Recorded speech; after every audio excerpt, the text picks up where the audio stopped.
Can you guys hear me now? Maybe it's only outputting track 1 for check, check, check. So hopefully that worked. If it didn't work, then I seriously have no idea what the hell's happening. Okay, good, you can hear me now, great. So, all right, well, hopefully I'll have to re-explain myself. So yeah, I'll have to just step away here in a second to figure out why my kid came in to say that her iPad died. That doesn't make any sense to me, but anyways, we'll figure it out.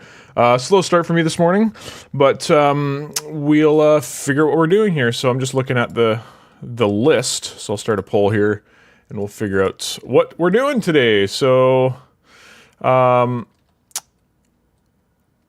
see. RPG stats sounds pretty fun, so I'll put that in as an option. That probably would be pretty elaborate, and then the other one was bullet penetration. And just having a look at what other ones we want here.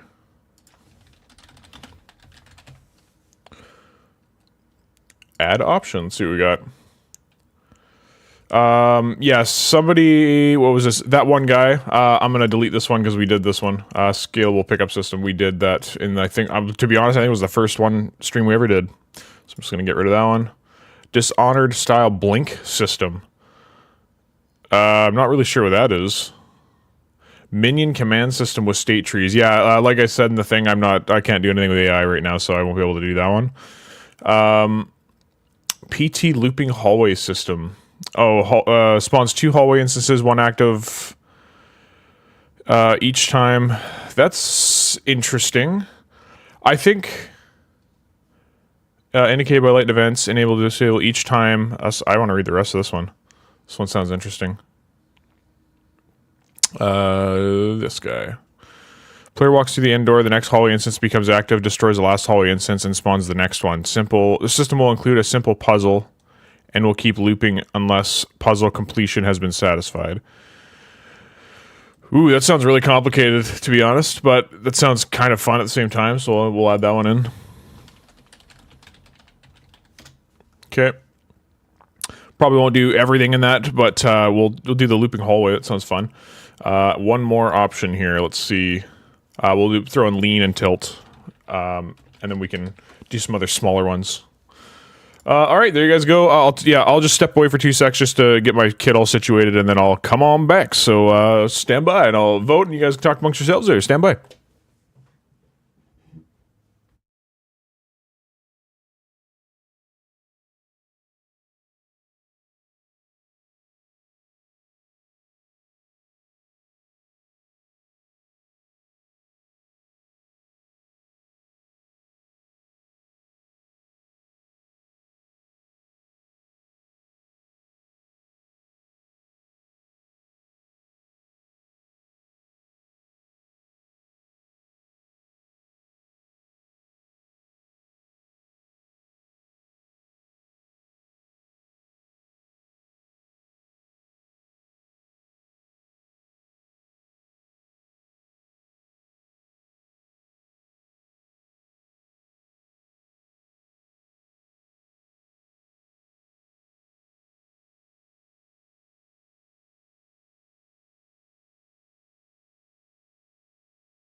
So, sorry about that, but anyways, yeah, let's get chatting about what's happening here. So, yeah, I'll put this away now because we don't need to look at that anymore because we have the systems. I just need to drag the chat over here so I can see.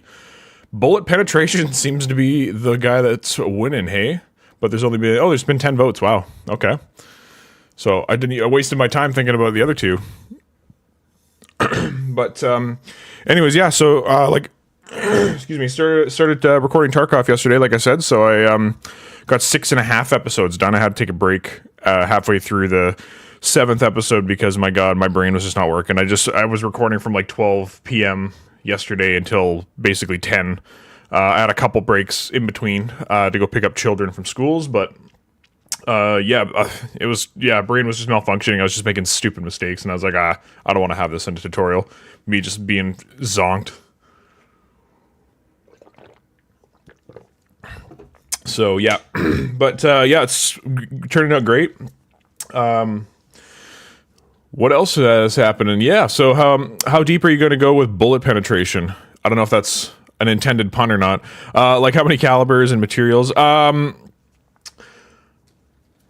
Yeah, I don't know, to be honest. I know that we'll have to use a multi-line trace. I don't actually know how to do bullet penetration, to be honest. But yeah, I know multi-line trace is the way to go about it, so this will be interesting to figure out. Let's see. Just looking through the comments here, because I came in pretty late. David, how do you hop in and go number 1? Yeah, you guys are funny. Employee Gamer, welcome. By the way, sorry, I responded to your comment but didn't say welcome. Mr. Squarepeg, welcome. Keishan, welcome. Yeah, everyone, welcome. I mean, we got all the regulars here. David's here. Resolute's here, like usual. Real-Time Fat Man. And Eddie's here. Oh, Eddie, you're not in here too often, but welcome. And then who else we got here? Did I see AAA in here? Oh, no, AAA's not here. Oh, he hasn't commented anyway. Average Joe Gamer, what's good, everyone? Yeah, Average Joe Gamer, I don't know if you saw or heard, I won't be able to do your system because it's AI-based, and I can't do that yet. So I'm really good at doing some system-based stuff, but nothing good with AI yet, so I will be... we'll be working on that. Kishan, first time watching live. Nice, thanks, man. Appreciate the support. Today is January 31st, everybody, which means I have one more day to get $8 more worth of stuff so that YouTube can pay me, because you have to make $100 a month or something in your YouTube account in order for them to pay you out. So, but anyways, Azur and I are cooking up a surprise for everybody as well, which will be announced probably later next month. Trying to plan it out with the release of Tarkov, but we will see how it goes. If it's not ready, then I'm not going to hold off Tarkov. You guys have been waiting long enough for that. So, oh no worries. Sorry, I didn't read about the limits. My apologies. Yeah, I mean, AI. I need to learn it at some point, but yeah, it's not right now. I've hopefully fixed the bandwidth bullshit issue that we had last time, and I figured it out is because my I've been hardwired on my computer for pretty much every place I've ever lived except for here. So I've been using my Wi-Fi, but I didn't have the Wi-Fi antennas properly put in, so I had to borrow Zeros because mine were all shitty anyway. So, anyways, all right, so I'm assuming, 6 minutes ago we did this poll, 12 votes in, more than half of you guys want to do the bullet penetration, so I mean, let's just do that. So, there we go. The winner is... penetration. We learned really cool stuff about chaos last stream. And I'm just going to pin this to the top here. Pin message. And then every time somebody says, what are we doing? We're all going to move with them. Just like this. So anyways. All right, let's open up Unreals and let's start doing some bullet penetration. Unreal. Yeah, I've literally been working in Unreal for like a week straight. Like, Azura's been doing this other project that we're doing right now. So she's been working on that pretty much extensively. She's been, when she gets on a task, like she's like invested. So yeah, she's been spending basically almost every waking moment on this thing. So, and then I've been working on Tarkov all week, and it's just frustrating sometimes. And I know you guys can all relate being game devs as well, where it's just like, Basically, like, you go in and it's just like you debug and you spend an entire day debugging and then you feel like you didn't achieve anything, you know? But yeah, pretty much every day I worked on a bunch of stuff. The most challenging part of that whole thing was stacking items, believe it or not, which I've done multiple times before, but this inventory system just makes everything way more complicated than it needs to be. But employed gamer. What do you mean release Tarkov like your game? No. I'm talking about the Tarkov inventory series that I've been developing for God knows how long. Mind you, I didn't put as much effort and work in to as like I wasn't working on it every single day. Like I was obviously making videos, plus my regular life stuff and a bunch of other stuff going on. So I didn't get to work on it every single day. But just in this last week, since I'm not making videos right now until the project's all done, I've been able to focus on it way more. So. Ooh, the jigsaw style inventory. I see. Yes, indeed. So, I also changed my setup. I had the camera over here before, so I could look at the other monitor over here for the chat and stuff. But I don't know. I didn't like flipping myself over just in terms of like the camera because I didn't like talking to like this side of the, or I guess this side of the, to the what's it called, the screen, and then having me do stuff behind me. It just looked weird. So I flipped my image over and it just looked weird looking at me in a reverse fashion, if that makes sense. So, all right, I changed the name variable in my project to tags and then enums when it didn't work. Such a long day. Yeah. To be honest, if it wasn't for Aura, Tarkov would have not been ready by now. It was like, Aura has been super helpful. So if you guys want to try out a free trial of Aura, you can check out the link in the description, or I believe it's in the description. If not, then here, I'll just quickly go back to, what's it called here? Gotta go back here. I'll just go back to the stream start. You guys can take a screenshot of that QR code. And yeah, you guys can get some triage of Aura. Aura is really, really great, guys. It's it really helps debug, but there is some caveats to that. And that's it has to know, you have to kind of give it a little bit more information than you think you should, because it's not, even though it's, it can read your project files, every time you start a new chat, it's like starting fresh, like it doesn't know anything about your project, and then because it's looking at it from fresh eyes, if that makes sense. It is kind of annoying when you just build a system with Aura, and you're like, hey, can you review the system? And then it like reviews it and it has all the information, and then you start a new chat, and then you're trying to debug something that includes that system, and then they forget everything that they just told you, and then they start tearing apart their own system, and you're like, what is happening here? Anyways, I changed name variables in my waiting for the code and going to get it running, struggling with some multiplayer VR stuff right now. VR, man, I mean, VR, I would love to make a VR game, but I just can't even fathom the complexity of all that stuff. Sorry, we're going to make a new project, and it's going to be bullet penetration. Bullet pen. Bullet pen, sure. Pen, sure. That works. You know what, actually? Should we do this in our weapon system thing that we made? No, I'll just do the system as itself, and then you guys can plug it into yours if you want. Project files, of course, are available for members after the stream, so we'll create that, and we'll figure out how to do this. Hi, I was wondering what you would consider doing in advanced UI front-end development, like how to transfer Figma AE animations into Unreal UMG. There's not too much content about polishing looking UI tut. Honestly, I think I had a conversation with a guy named Hollywood in our Discord about this, because he made some really cool stuff. He made basically, it came up on your computer and it looked like a radio, like an old school like radio thing with like a bunch of knobs and a bunch of other stuff. And he had all the buttons programmed to do stuff, and he built that, I believe, in Java or something like that. And he was like, is there any way to get this into Unreal Engine? I'm like, I honestly have no idea. I'm sure there is, but it's probably super advanced, to be honest, because now you're mixing real code, especially if it's Java and all that kind of stuff. But yeah, I'm sure it's possible. I've just basically figured out how to do what I need to do in the UI or the UMG stuff without it. So I'll design it in Affinity, and then I'll come into Unreal and I'll try to replicate it as closely as possible. If he's here, Leroy Jenkins, we designed some HUD for him. And what? Did I do this? I swear to God, I did not load this. Okay, well, whatever. We will. I'm not gonna delete that. That's BS. I'm not gonna include that bloat in your guys' stuff. Game dev, bullet pen. Bye. Bye. Okay, then we'll relaunch Unreal Engine and keep chatting about stuff. Anyways, okay. Oh, I gotta show you this. This is the one video. So the way I'm doing this tutorial series a little bit differently, just so you guys know. So this is item placement. Look at how much shit we gotta do. Like, that is so much stuff.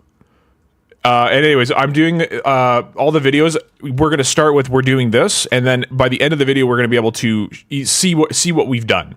Right, in the very first inventory series I did, I split up the videos because I thought they were too long and no one was gonna watch them. But I learned that was a mistake because the viewership on those videos are not great. So. And it's hard to package those videos as well, because it's essentially the same thing, but it's not, right? But anyway, so yeah, it's going to be one video. Some videos are going to be over an hour long, and some are going to be 40 minutes, some are going to be half an hour. So it's basically like whatever we need to make that one chunk of system, and then something to showcase in the end. What am I looking at? Yeah, man, it was, it's a lot. It's basically item placement, so it's querying. When you drag an item over like a grid or a slot, sorry, it's querying, is there an item there? Is this slot free? Can it fit in all the adjacent slots? And then basically all the logic to place it. So if there's nothing there, it places it, and then it swaps it. Yeah, there's just so much shit going on. Like I said, this inventory system was not freaking easy. Okay. Oh, I got to click first person. I had intro to Unreal. That's why it made that. Bullet pen. Nullet pen. Man, is a nullet like the new age mullet? Is that what they're going to call it? The mullets are kind of coming back, and it's kind of disturbing in a sense. Anyways, so honestly, don't even worry about it. It's actually somewhat limited compared to what you can do in a non-VR game. That's interesting. Yeah, I love VR games, honestly. I've been playing VR games for a while, but I don't have anything to play them on right now, but I used to have, there's like the Samsung VR way back in the day, 10 or so years ago, they had that. And what else did they have? I played lots of VR stuff at like PAX and, you know, that kind of stuff. I played, what's that game? Among Us. In VR, that shit was like next level, because like you can kind of cheese it in a sense of like you can see around corners without seeing around corners in that game sometimes. But in VR, you're like doing a task and you're like constantly looking over your shoulder. Like, it was fun. Anyways, all right, bullet penetration. So first things first, we should set up some, I would assume, some materials. So let's make a new folder and we'll just call it materials, and we need to make, is it in material? No, it's probably miscellaneous. I'm gonna just search for it, I think. Yeah, I'm looking for a physics material. Can't remember where that is. Gameplay material. Is it texture? Nope. Where the hell is it? Search physics asset is actually, is it physics asset or is it rigid body constraints ragdoll? No, I think it's a physics material. Yes, it's in physics. Shocker. Okay. Anyways, we're gonna select that and physics asset. Let's do wood, and we'll do metal. And we'll do, I don't know what else there'd be. Let's do like concrete or something. Right? So, yes, let's just edit these super quick here. It's in physics, yes. Stone. Yeah, stone. Yeah, concrete, stone. Yeah, same thing. Did I even spell concrete wrong? I freaking did. Jeez. Anyways, so I don't think we need to do anything specifically here. Or strength, I guess. We'd have to probably fool around with that. This is I showed you guys this in the FPS series on how to you would use this to for body parts, and then you would assign these physics assets to body parts, and then it would do specific damage. You can pull out the damage modifier, and then you can times your damage by like 0.5 or something. Whoops, 0.5. And then that way, you know, you can do different amounts of damage to body parts, right? So if you guys want to check that out, if you haven't seen it, it's in the FPS tutorial series. So yeah, like I said, I have not done this before. I'm literally winging this because I'm not sure. I know that you need to go into the project settings and... Oh, what is it called? I'm sure physics... there's a physics general settings. I'm just going to type in materials because it's going to come up somewhere in regards to materials. It's not the parent materials. Interchange. I can't remember what we called it. But you have to go in here and set the it's an enum basically that you're setting a bunch of materials in. You guys happen to remember what it's called? Surface type. That's what it is. Surface type. Yeah. Can I search in all settings? Surface type. Nope. What do we... I can't remember what it was called. Was it an engine? It would have been an engine. That's the pin you pull off to get the physics mats. Oh, yes, that's right. But yeah, is what we're kind of looking for, isn't it? Mesh material, rendering. Is it in physics? Because it is technically a physics thing, right? Oh, here it is. Yeah, physical surface. That's what it's called. Okay. Metal, stone, and wood. Okay. So yeah, that's the surface type. So yeah, that's where you set that, and you can have up to. This is an enum, so you can have up to 255 different surface types. I don't know or fathom how the hell you could find 255 of those, but. Yeah, enums are just, or enum is technically a byte, if you guys don't know what that is. It's a, how do I explain it? It's basically, basically enums work on bytes. Bytes can only be up to, you can go from 0 to 255, or it's basically 256. That's like the number range of a byte, so that's like enumeration. Any enumeration is going to have a limit to that. Bytes, if you recall, I don't know if you guys were big Pokemon fans or whatever in the back in the day, but the number 255 was used a lot in that series. So like when you were doing like EV training or something like that, a certain stat could only go up to a maximum of 255. That's because all of those were bytes. The catch rate went from 3 to 255. That was all bytes, right? So that's how it works. Yeah, byte is just a good way to handle stuff on a smaller scale, if that makes sense. But anyway, so let's make some materials. I have to import. I still haven't installed your goddamn starter content there, fat man.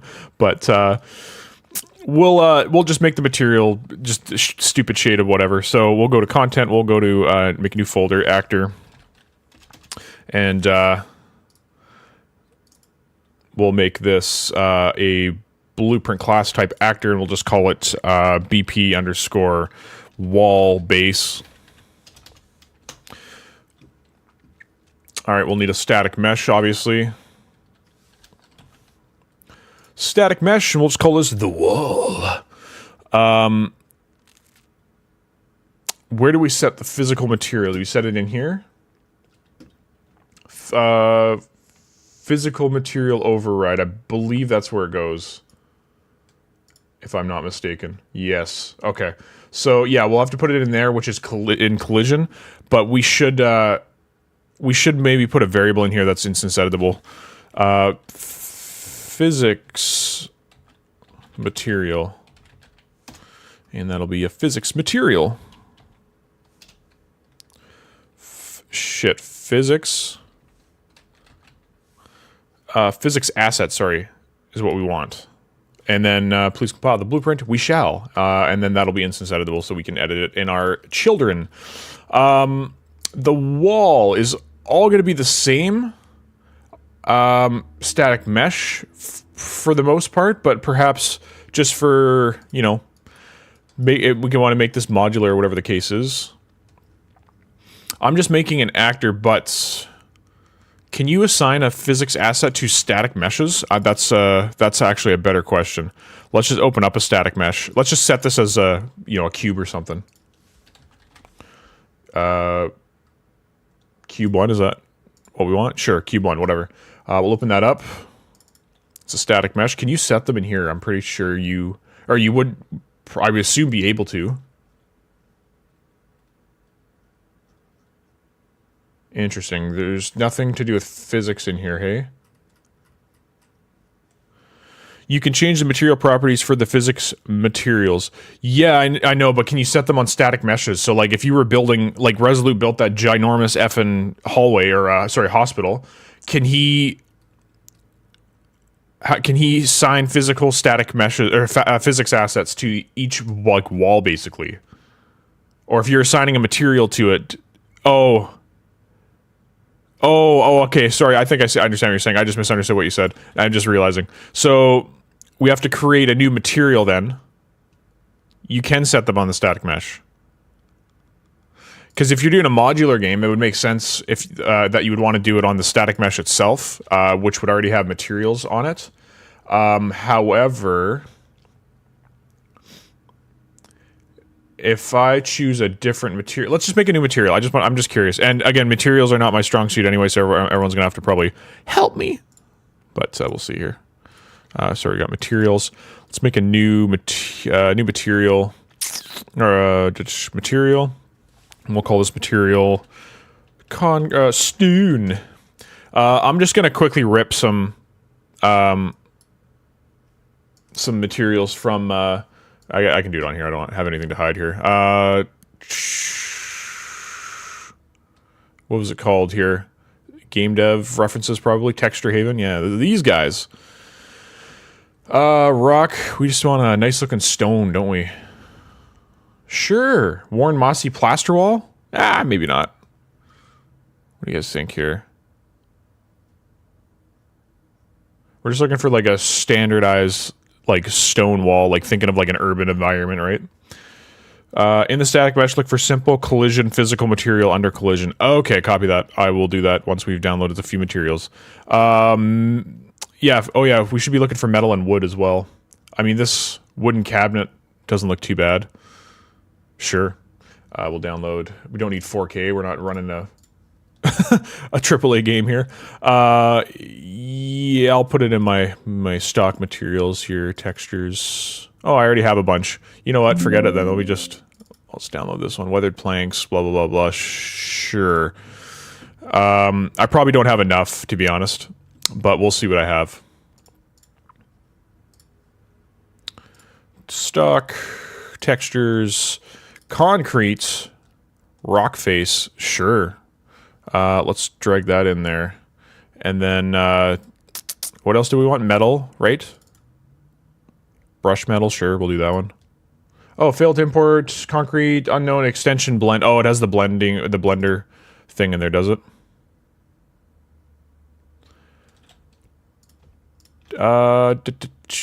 This is all PNG, metalness, 2K. Sure, we'll drag all those in there, we'll figure it out. One of these is the blend file. Which one is it?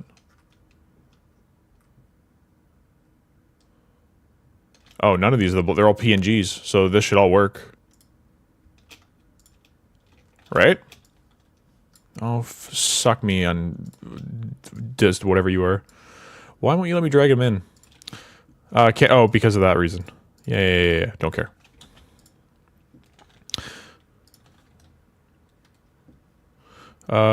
This guy, this guy, this guy, this guy, this guy.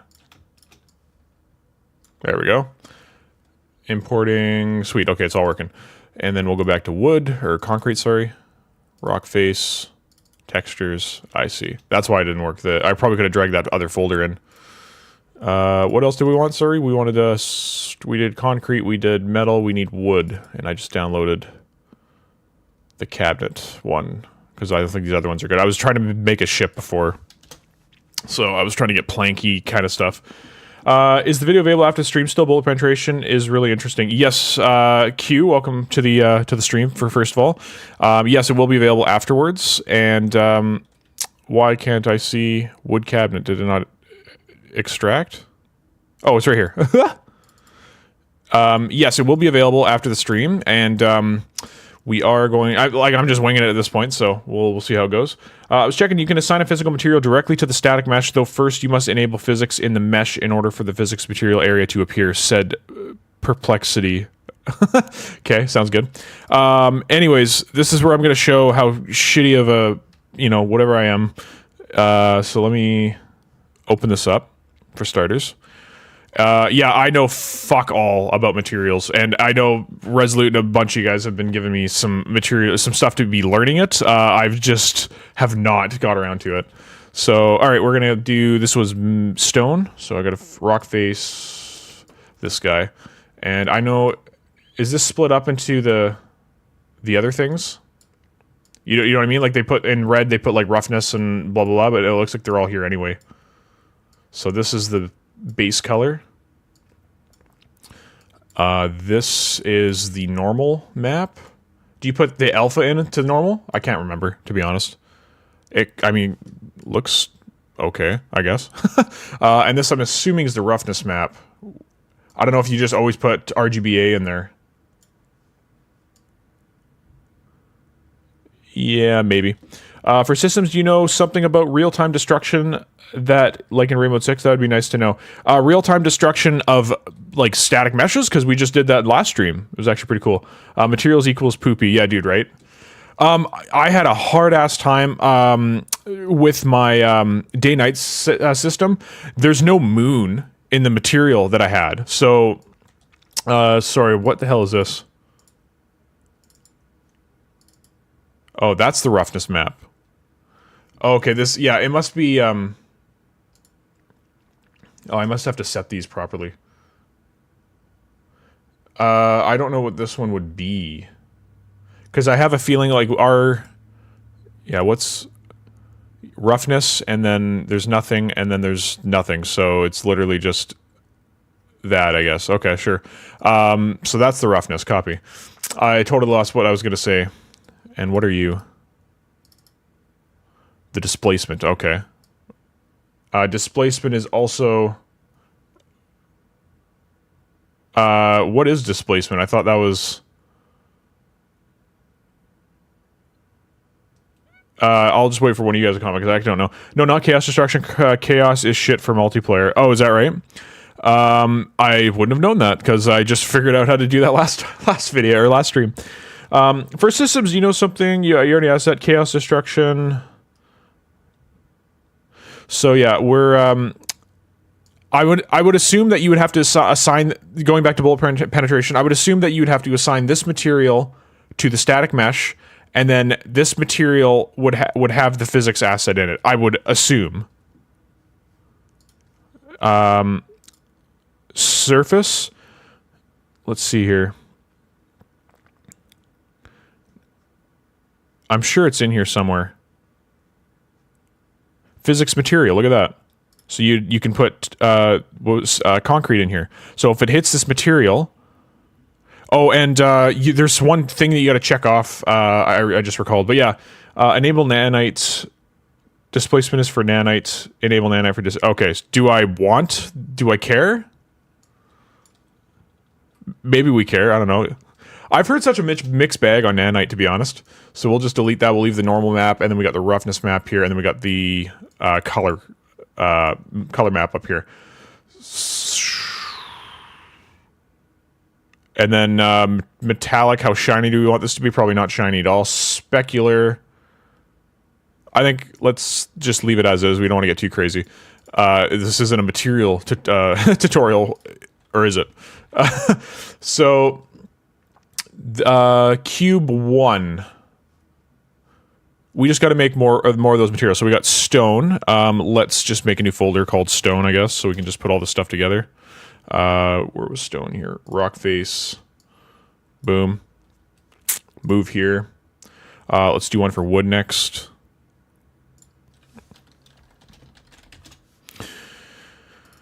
Okay, and where's the wood? Okay, which one was the displacement we don't want is what we decided. We want this plugged in here. And yeah, again, if you guys know materials, do you plug in... I know you plug in RGBA to base color, but not... What about the other ones?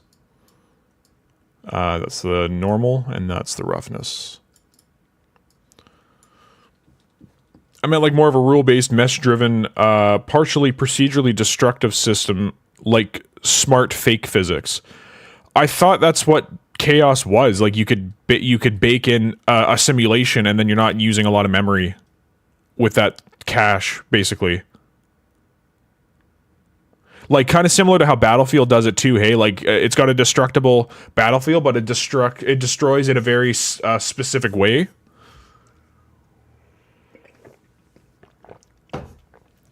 I think that's what you mean. What is nanite for? Yeah, nanite's supposed to replace the LOD system. So it's supposed to basically optimize high poly counts so that you can render basically high poly objects with ease. I've heard that you need to particularly make an asset specifically for nanites. I don't know how true that is. Because I'm sure you can't just slap nanite on and it fixes all your problems, right? I'm very positive that that's not going to be how it goes. Anyway, specular. I'm going to put it 0 for this. I want to see. Yeah, maybe like 0.1 on the specular. Yeah, that looks pretty good. Okay, sweet. That's wood, and then we just got to assign that material. Physical material. Wood. Apply. Yeah, but the problem with Chaos is it can't simulate bullet holes on the system because when you shoot a wall, you can destroy a little piece of the wall and the hole is different. And the hole is different every round. Interesting. Bullet holes, I'm assuming you're using the decals, I'm assuming. But, that should be handled client-side anyway, spawning of the bullet holes. I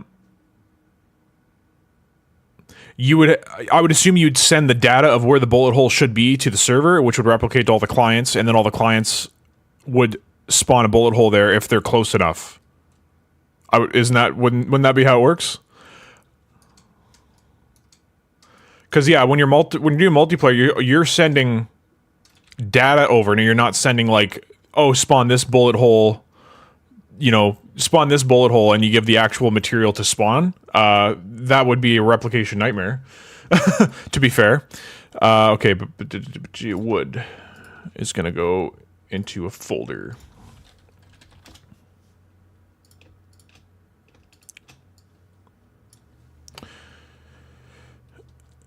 Yes, what? That's how you are doing it, is you're sending just the data over? And, anyways, yeah. Okay, so we're almost done. We're just making another material here, which will be metal. Unreal tried to kill the metal, but they failed.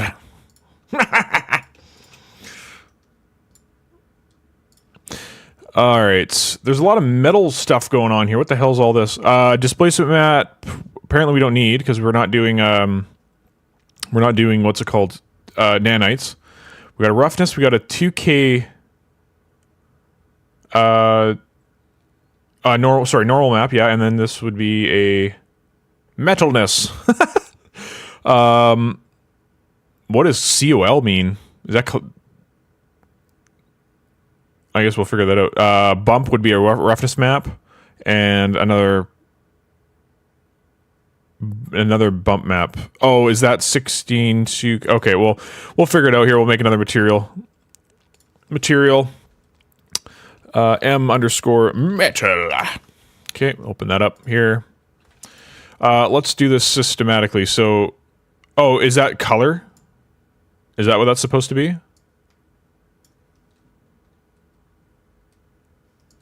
I don't think so. That does not look like anything remotely close to a metal. So I don't know what COL is. We'll figure it out here. The bump map is just roughness. So we'll just put that in here.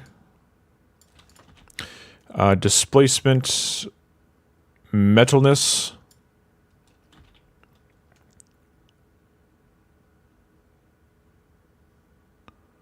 That's a sphere. We don't care about that. Roughness.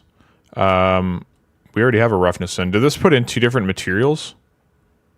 Maybe. Normal map we'll plug in here. I can't remember what one that was. Metalness, okay. Metalness we'll put in up here. And then we just gotta figure out, oh, maybe this is the color map, or the whatever it's called. I mean, sure. Could be better, to be honest. I can see the detail in there now, yeah. But I mean, it could be better. It could have some dirt and stuff on it, you know what I mean? But that's completely not what we're going to be doing here. So anyways, we'll apply this, and we'll just set that physical material as well right here. Metal. All right. Metal Greymon. Yeah. Oh yeah. Metal Greymon. Good stuff. What was the next one? After Metal Greymon, next one up, Ultimate. Yeah, I can't remember, but yeah, the first 2 seasons I watched. He's talking about Digimon. I watched the first 2 seasons; those were great. I stopped watching after season 3 because this kid drew a Digimon on a piece of paper and then scanned a piece of paper through a metal reader, card reader, and then it became real. I was like, I'm out. that doesn't make any sense. Yet kids getting sucked into a digital world makes total sense. Fucking TG. Anyways. Okay, so we got metal. Would you like to save the material? Yes, I would. Okay. So anyways, somebody was saying that this is... you can do this. War Greymon, that's right. Season 3 was deep as fuck. I mean, at this point, I don't know if I go back and watch it, right? I'm watching DBZ right now, which, I mean, I should have watched... So the funny story about DBZ is,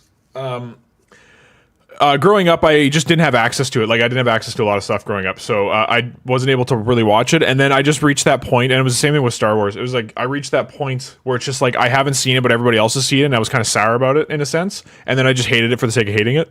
And then my friend, like, was trying to convince me to watch it. So he's huge DBZ fan, and he's like, just watch it. And I was like, fine. So I sat down, loaded episode 1, and then as soon as I loaded episode 1, work called me. They're like, hey, we're super short, can you come in? And I needed money at the time, and I was like, shit, sure. So I ended up not watching it, and then literally over 10 years later, I'm now watching it with Azura, so. But yeah, good stuff. I'm on episode, almost 160 something, so I'm in the Android arc or whatever right now. So anyways, where are we? Yeah, I was looking for that thing here. Somebody said setting individual physical materials would be a pain per static mesh. I would agree with that, unless you're using a modular system, like a modular building system or something like that. If you have just a pack with 25, 30 parts, and you can build stuff with that, I don't think that's too bad to do. But yeah, if you have a million static meshes, I would agree with that. I think putting it in the material is probably the better move, honestly. So okay, anyways, let's get out of this. So now we have the physical material, and then we should also... Can we get... Let's do surface type. Can we get that from the engine? That would be really awesome. Surface... Wow, you can. That's awesome. So you can set this... Wow. Okay, well, I just learned something new. That's really cool, that you can actually set that directly into the blueprint. So we'll make that instance editable as well. And, perfect. So now we've made a wall base. I think, yeah, so you'd make a wall base, and now we just need to make the children, right? So, content, actors, make a child blueprint class, and BP wood wall. I don't think you would actually do it this way, would you? I'm just trying to think of, like, real life shit, right? Like, I don't want to just make a system that just works with just some half-ass bullshit, right? So in reality, let's get rid of this. This is all shit that I don't really care about right now.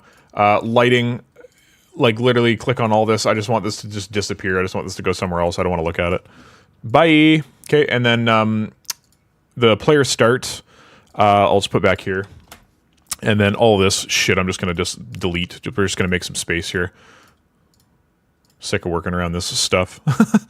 Can you make your own templates? I guess on Unreal, I mean, so that when you open up the new project page, like you can have your own template in a sense, because that would be dope. Anyways, okay, so let's pretend for a second that we're going to be building this wall.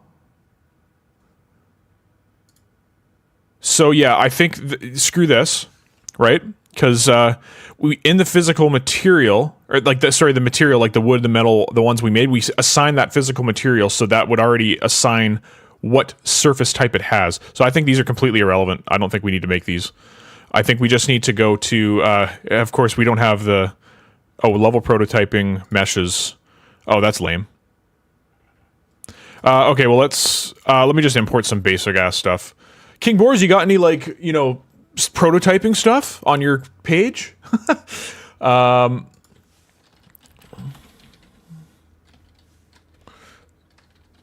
Level prototype, we'll see what they have. Starter pack. Hey, look, it's free. What do we got here? Oh, damn. I didn't know they had this. I like this. I'm adding that to my library. I'm adding it to my, I'm adding it to my, So is that must be a plugin that you have to install to Unreal. That's dope. I mean, I'm actually really stoked I found that, because I did buy one.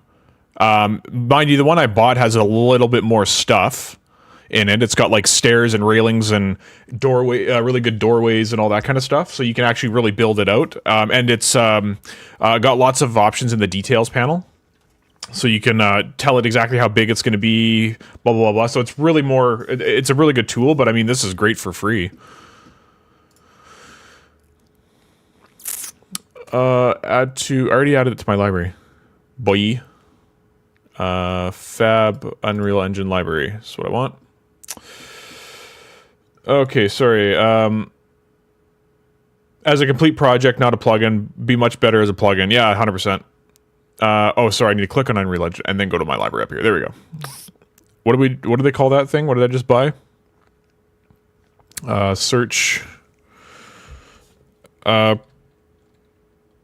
Was it called prototype something rather? No, that's wooden props. Here it is. Prototype starter level.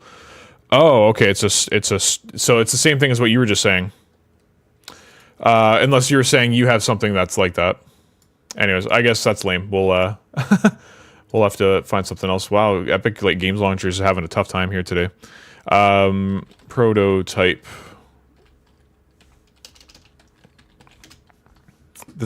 I like how they have these templates to help people get started, but then remove the starter content. Like, that's so stupid. And yes, Fatman, I know you're going to complain that I haven't downloaded your stuff. But, let's see, starter prototype, quick prototype. I just need literally, like, walls and stuff. You know what? Forget it. We'll just use the Unreal Engine in engine shit. This stuff. So, we'll open that up. Level prototype. What do you got? Okay. So these are all just cubes, aren't they? Yeah, and then you just set the scale. Okay, I mean, shit, we'll just do that, whatever. So, let's drag the cube out then, and let's set the Y to be 20. 10, we don't need something that big. We'll make the X 0.5, and then we'll make this like 5. We'll make it a bit, yeah, we'll just do some walls here. And we'll make our line trace persistent so we can actually see the result of this. Okay, so first let's, you know what, let's make it a bit thinner. Pardon me. Let's do 5. Okay, so here we go. So there's our one of our walls, and we'll just duplicate that. What am I holding? I thought I was holding Alt. There we go. Whoops.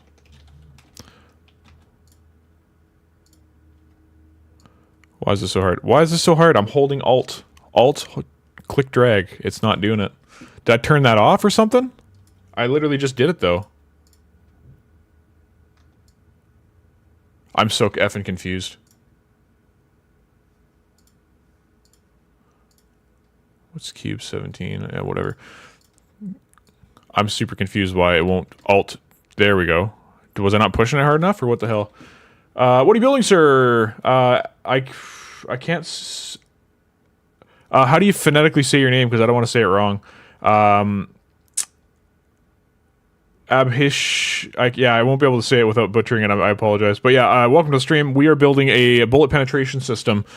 So let's set these materials now. So we'll go to details panel, and materials should be. We'll do wood. Do I have to type M wood? Huh? You can't set the... Oh, I'm on the static mesh. Wood. There it is. And that wood looks awful, but whatever. Metal. Material metal. And then this one is stone. Okay, there's our materials. The stone don't look too bad, to be honest. I mean... Yeah, these need to be re-UV unwrapped, but I mean, this isn't a material tutorial anyway. So anyways, just call me AB. Sounds great. I try to remember everybody's little nickname things, because I know David in here. I was like, I don't know how to say your name. You're like, just call me David. I was like, all right, sounds good. So,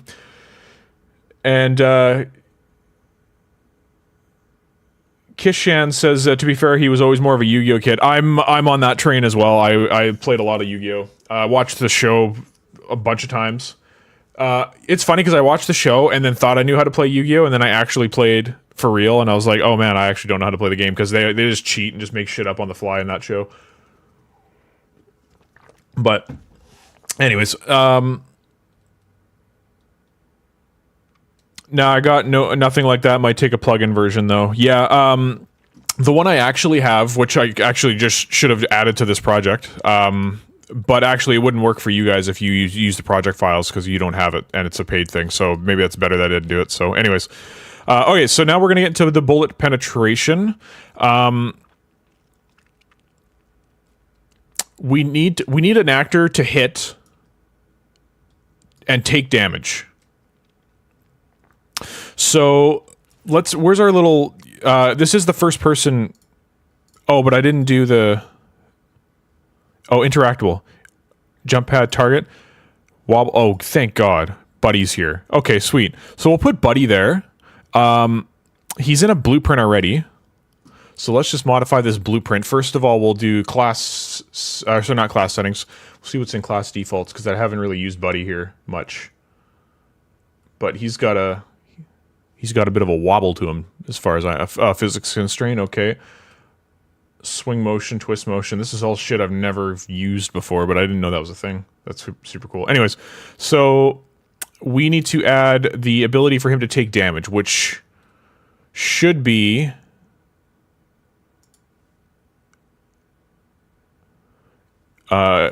base plate dummy. So the dummy, there should be in here for him to, can be damaged somewhere. I'll just search it. Apply impulse on damage. Okay. Class settings. Advanced. Somewhere here, you can set that he can take damage. It can be damaged. Okay, right there. So he can be damaged. He can receive damage events. So we're going to get to the event take any damage. Do you just take any damage? Is that what you just type out? Or how do you... I can't remember how you access that event. Or maybe it's at the bottom here. Take any damage. There it is. Okay. So I thought we didn't have to bind to it, though. I thought this was just like an event that is in the actor class, right? Am I high? If I delete that, take any... Yeah, we don't want that to be a custom event. I'm so confused. I swear to God we didn't have to bind to this. Event any damage. Yes. Yeah, these are the events, right? But again, I'm not sure why we have to bind. I don't think I've ever binded before to this event, but sure, whatever. If that's what it wants us to do, I guess. We'll get the begin play, and we'll bind to this event. And then, as a good game developer would do, we would get the event end play, and we would unbind from this event. Unbind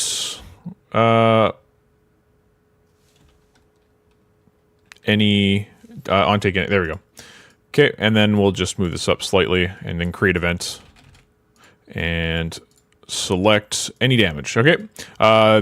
Yeah, take any damage is a event that exists inside the actor class. So anybody who inherits from actor class, which is literally everybody, anything that can go in a level inherits from the actor class. So it means that any of these blueprints can take damage as long as you have can be damage turned on. This will be interesting because we want him to take damage, and we just want him to report what damage he took. So we're going to just print a string, and we're going to report the damage taken. That's all we need to do, to be honest. Okay, so we'll put some of these wobble targets in here. Okay, we'll put one here, one here. Oh, whoops, again, it's doing it again, where I'm holding control. Or, pardon me, Alt, and it just doesn't work. Why does Unreal Engine don't like me? Okay, we don't need to do anything else with the wobble target, so I'll close him up. There is a different any damage. There's actually three, yes. There's any damage, there's point damage, and then there's radial damage. So, I mean, those are all, in a sense, kind of self-explanatory. Radial damage, you throw a grenade in here, it blows up, you're going to apply radial damage, right? And then point damage is basically direct damage, right? So that is, and then any damage is either of the two, right? Okay, so there's our dudes. So we're going to try to shoot through the wall and hit them. And we need to make a line trace now. It's going to have to be a multi-line trace. I'm trying to think, if you were to shoot a weapon normally, do you always do a multi-line trace? Or do you not? That is the question for today. Tyler Phillips, welcome to the stream. It's called Any Damage. Yeah.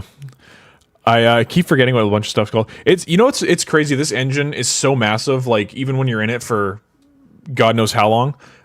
First of all, I'm going to save all this stuff so that I don't lose it.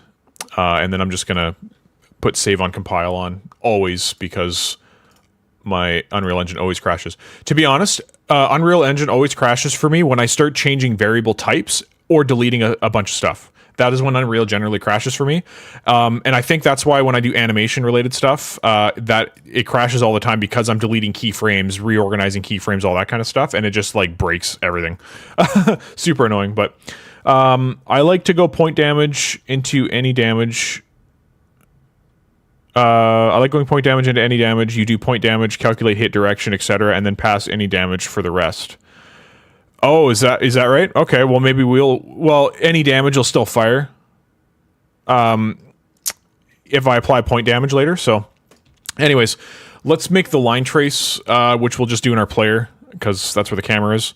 First person, blueprints, player character. Could we do it in our controller? Probably. We probably should do it in our controller, to be honest. Shit, let's do it proper. Come on. Come on, TG. Get your shit together. So we'll get in our controller. We'll make a quick input for shooting our gun. Inputs, actions, input, action, Shoot. Right, I always forget you don't have to go into there. You just got to go to the IMC default and then map this key. There it is. Shoot. Nice. Okay, so we got that made. We'll go into our controller. I underscore shoot. So when we get... What is that node? Returns the current value of input action. If the input is disabled for the actor, the value will be 0. The value will be altered by an input trigger or input modifier, such as a release trigger, and then the value may be 0. I never knew that node existed. I just meant to get the event. I underscore shoot. Why can't I get the... Oh, I'm in a function, that's why. I underscore, there it is. Shoot. We'll do the line trace in here. Okay, so we'll get actor eyes viewport. And sorry, can we get player character? We can. Okay, so we'll get the player character, get actor eyes viewport. TG, did you see the suggestion I made for the video for a video yesterday? I think I did. I just can't recall what it was. It was something to do with.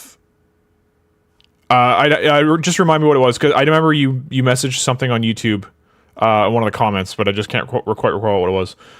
Shooting of visual effects and line traces already set up. Where? Anyways, so we got to drag out of here and get a multi-line trace by channel. Do we need to do anything different for this?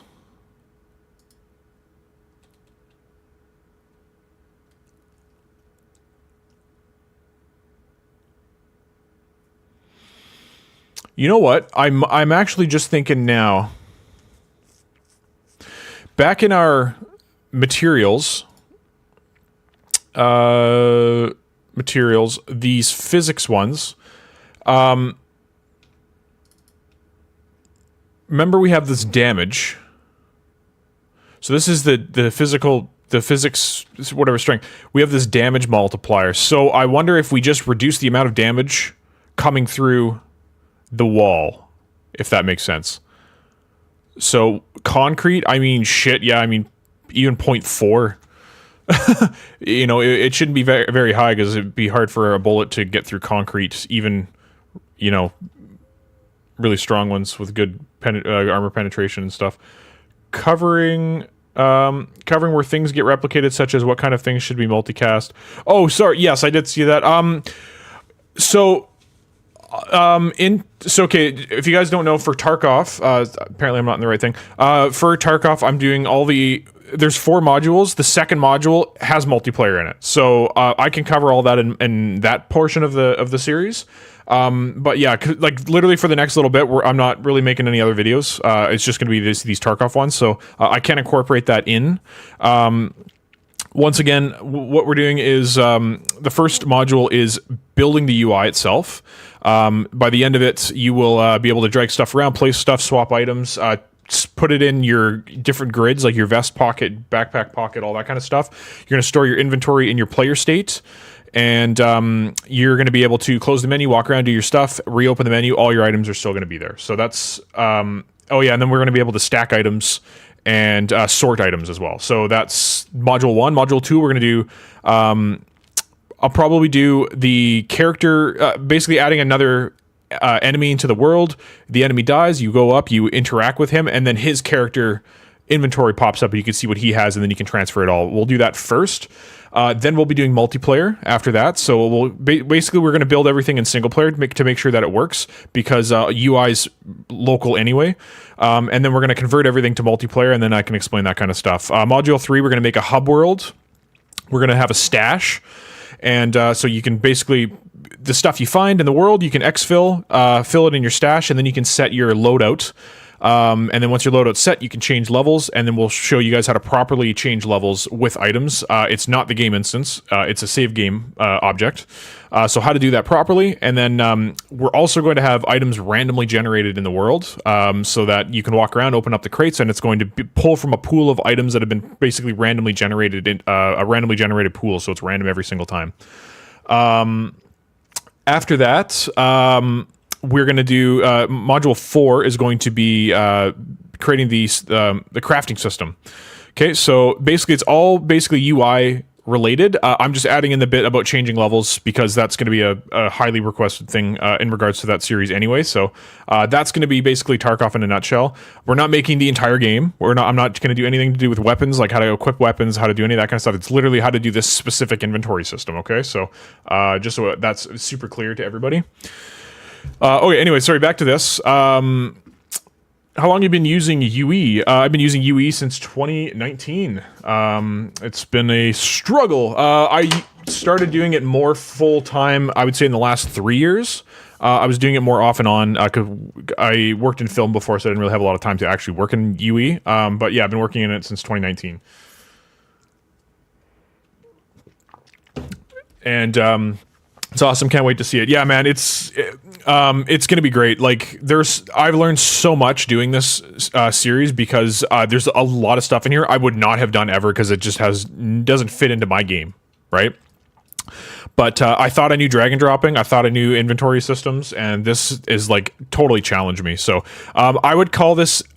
I would almost say that this is like an intermediate tutorial. If you're a beginner, like pretty fresh, this is going to be really hard to kind of wrap your head around. But I do try my best to explain the concepts of stuff and what we're doing. So it might be okay, but I guess you guys can be the judge of that. Anyways, location we're going to plug in, and then once again, I'm going to show you guys the math expression node again if you guys weren't here last time. So we're going to get a math expression. This is going to create a subgraph for us, and this.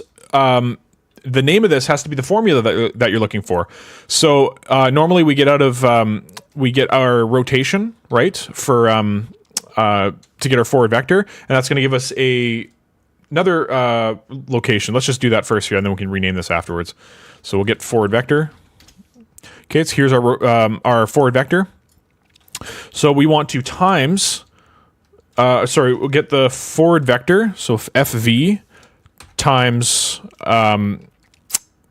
We'll call it the distance, so D for distance, and then plus starting location.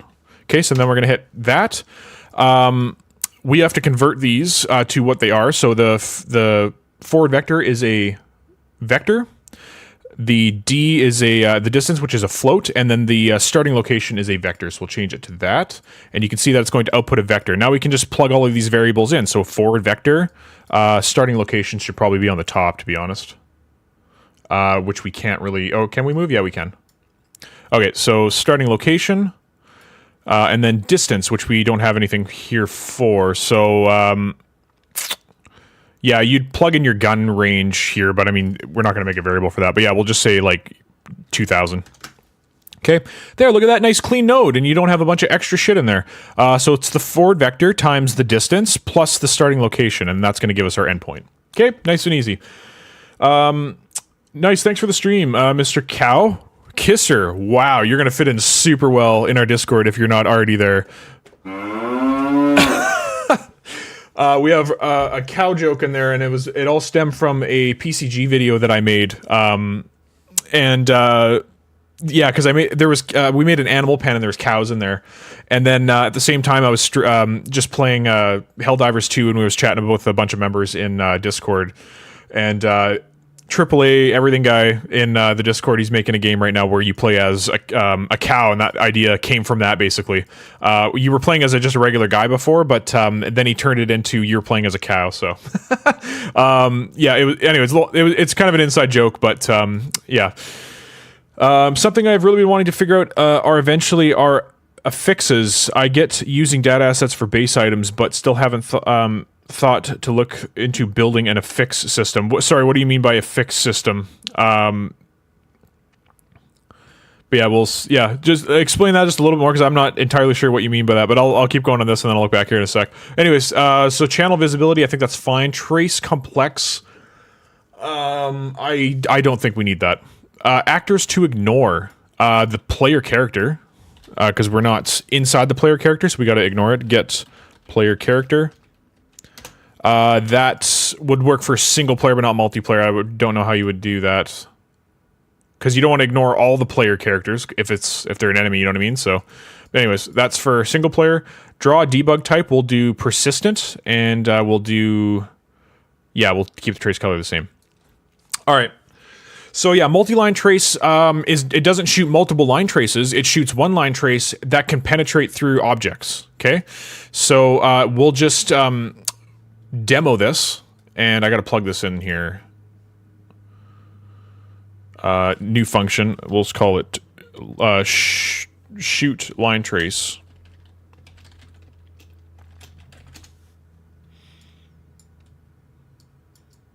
Okay. We'll just make sure it works for starters. It does. Okay. So I'm going to shoot through this metal, and you can see that I've gone through stuff, but I missed our guy. So just to really illustrate that this works, I'm going to just duplicate this.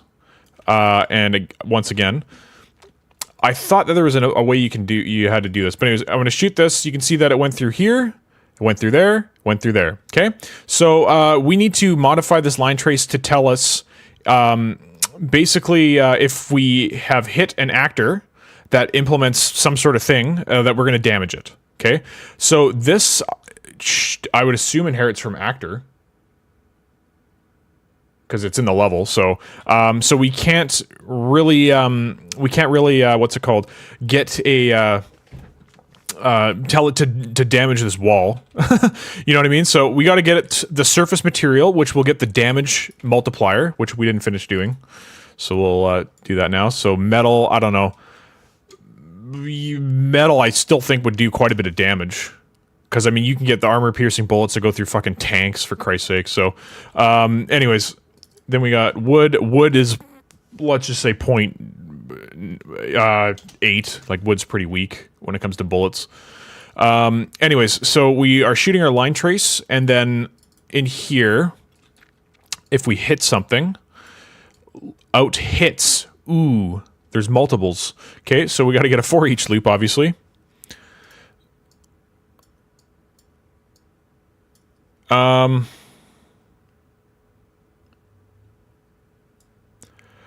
Yes, let's break this. I have an idea, actually. So, because you can get the physical material right here. So, if this has a physical material, I think we should just make a variable local, I guess, because we're in a function, right? Yes. So, focal, and we'll call this local damage.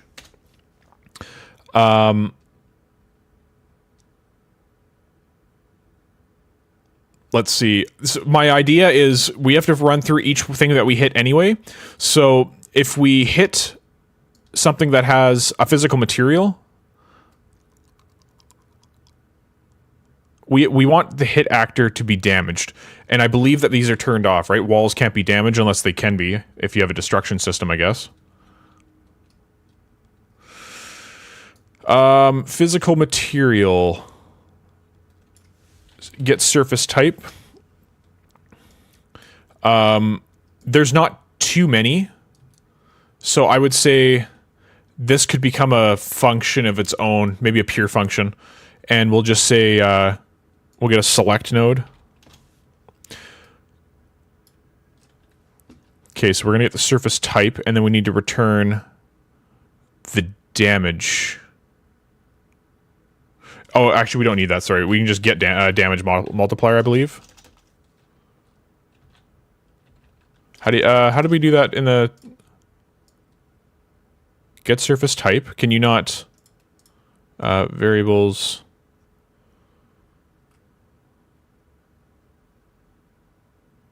Where's default?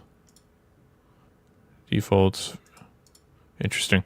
I swear to God, let me open up my notebook because we did it in the FPS series. I just can't. I thought you could just drag out of there and get the damage multiplier.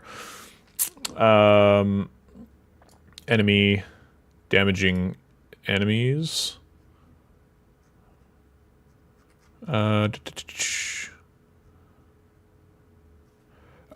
Physical material target damage modifier.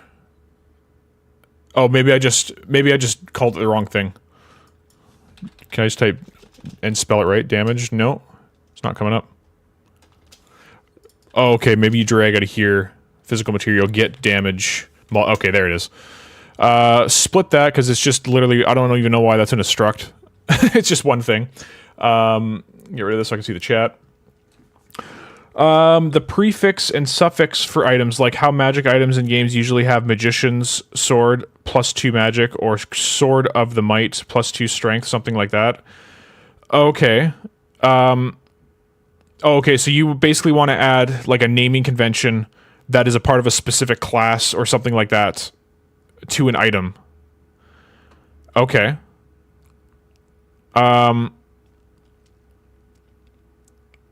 Yeah, put that into the request thing here. I'll put it on the screen here for you for a second here, for requesting systems. So yeah, just throw that in the request system. That's pretty interesting. I'm actually interested in learning how to do that, because you can create sets, right? Because that actually would benefit my game as well, having that kind of stuff in.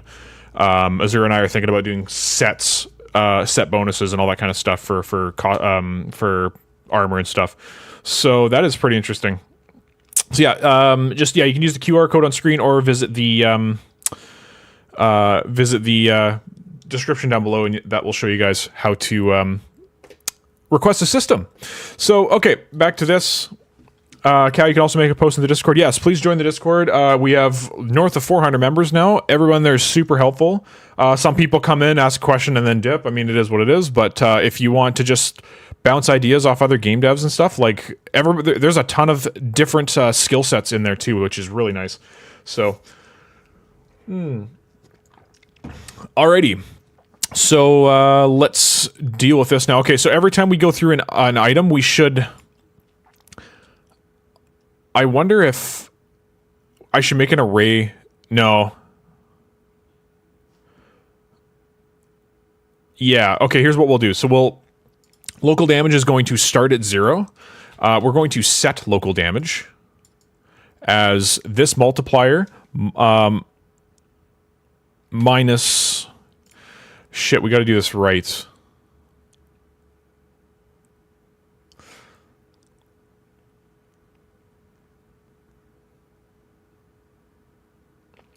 I need to math this like on a calculator to like make it make sense in my brain. So my idea is that we want to basically accumulate the amount of damage. So like it goes through wood, it goes down to 0.9 damage. Then it hits a person, for example, they take 0.9 damage, but if it goes through another wall, we're going to get that physical material, get its physical threshold multiplier. So say it's metal was what, 0.7? So then it gets 0.7, and it's going to basically subtract from the damage that we already have set. You know what I mean? So, but we don't want... Local damage is going to be 0 to start, so if we do local damage minus this, then it's going to be a negative number. Anyway, yeah, let's make this make sense to me. So 0.9, and then if we minus 0.7, it's just going to be 0.2. Actually, that makes sense, because if it goes through 2 walls, it should be significantly weaker, right? And then if it goes through another wall, it's going to be basically 0, and we'll clamp it for 0. So then we go through another wall. Let's say we go through another... Yeah, then we're at... Yeah, so... Basically, that way you can control how many walls it actually goes through, because if it just went through an entire building, that'd be broken. That'd be some perfect dark shit right there. Anyways, so let's do that. So we'll do the... yeah, but we got to get past 0 the first time. Do you know what I mean?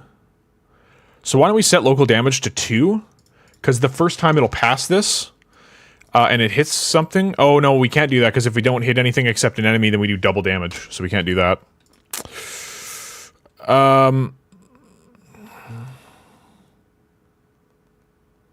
Let's do...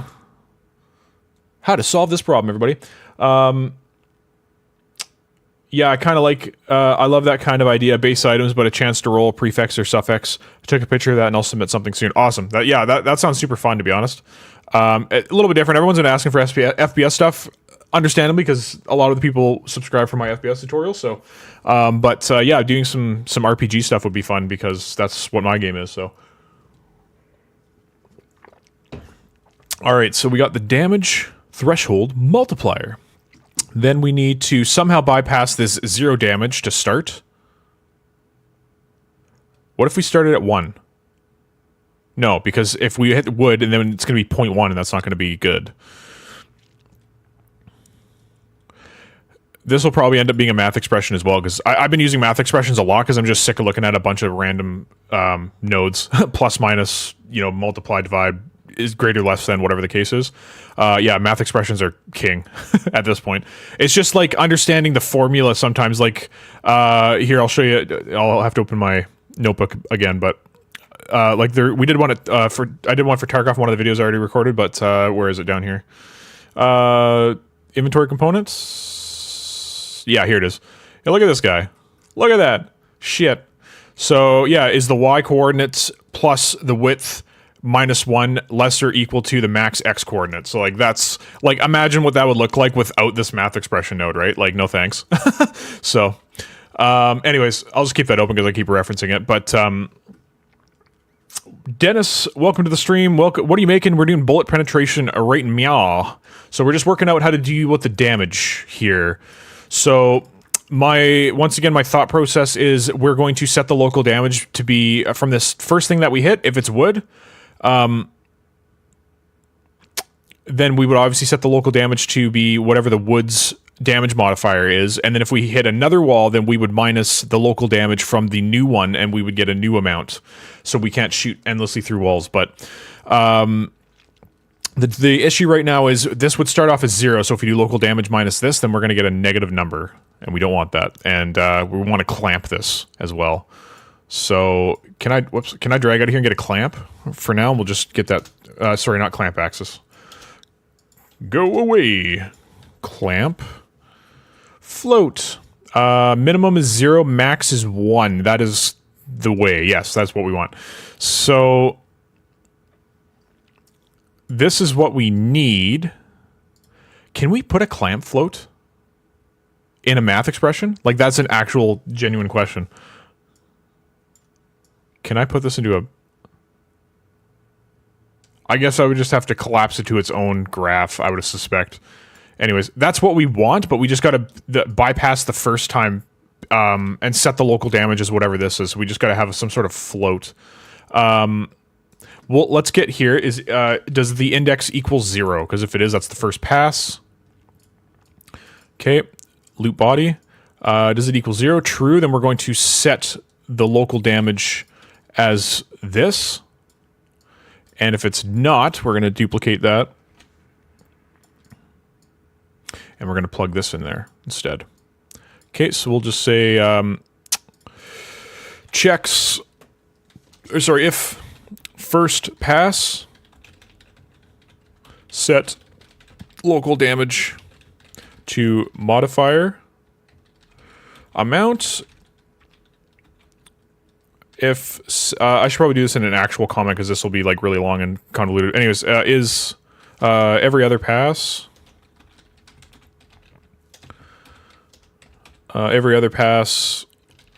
local damage minus damage. Oh my god, I can't spell today. Modifier.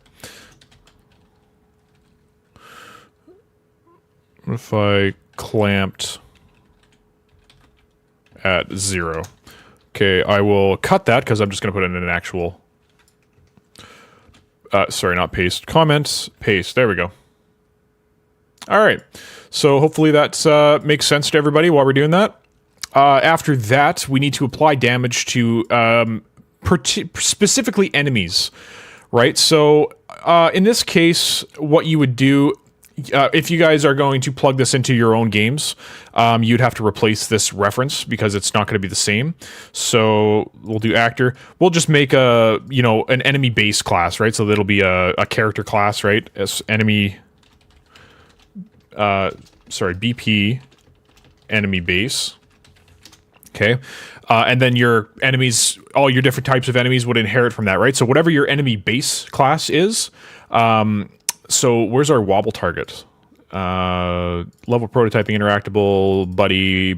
Okay, so we'll open buddy up. And parent class is right now is actor, so we're just going to go to class settings and we'll change that to BP underscore enemy base. Okay, so all of your enemies are going to be, you know, inheriting from this, obviously. Then in here, we're going to check... God, we should promote this to a variable, hey? Promote to local variable, we'll just say current hit result. Just so we don't have to make it messy, you know? Oh, get in the pin thing. Get in... Oh, God, I hate that. Anyways. You have the mesh as part of the base, but an affix is applied to give it the extra stats like in Diablo. It's not guaranteed. It's a chance to roll an affix like strong leather armor. I see. Strong being prefix of healing, being a suffix. I see. These apply modifiers to the base item and make it stronger. It's a big part of an RNG item drops. I'm interested in that kind of system too. Yeah, it does sound pretty fun. I think what we'll do, like I said, put that in the request thing, and I can put it in as an option next stream, and we can see how that goes. I can see my camera's lagging on. Oh, the stream's lagging again. Just give me 2 secs here. I'm going to try to rectify that issue.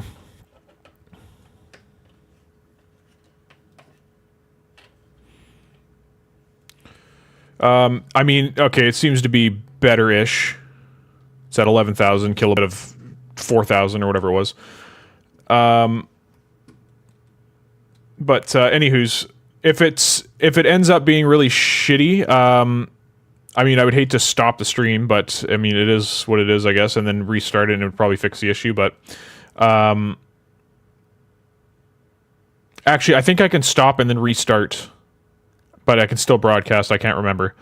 So anyways, yeah, if it gets worse, just let me know.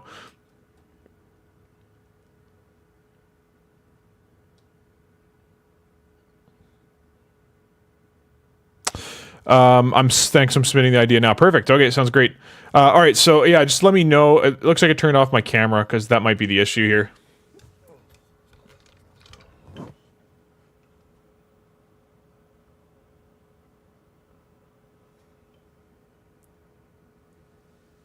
Connect using Droid Cam on your computer. Well, I did. Let's deactivate it. See if we get the stream quality back up.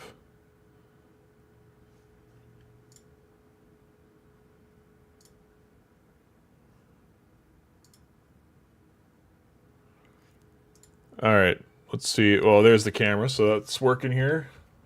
But, okay, looks like the stream health's back up. I just had to restart the camera app, I guess. Okay, so let's continue on with this. Camera's not that important. It's this stuff anyway that's important. Anyways, so that's good. That idea is going to be awesome. Your voice is coming in clear. That's great. Okay, that's good to know. Good to know. Yeah, the reason my camera sucks is because, again, I'm on Wi-Fi now. I used to be hardwired in. So my camera is my phone, and my phone is running off of Wi-Fi and then sending it down to the Wi-Fi hub and then back to my computer to get the video feed, and then back from my computer to the Wi-Fi. So it's like making 2 passes, right? So anyways, yeah, if the camera's not working, then whatever it is, what it is. So let's get our current hit results, because now we're going to break this so we can skinny it up afterwards. We're going to get the hit actor, and we're going to... it should be loaded regardless. So let's cast to enemy... enemy, I always do that. Enemy base, okay? So we're checking if this is a part of the enemy base class.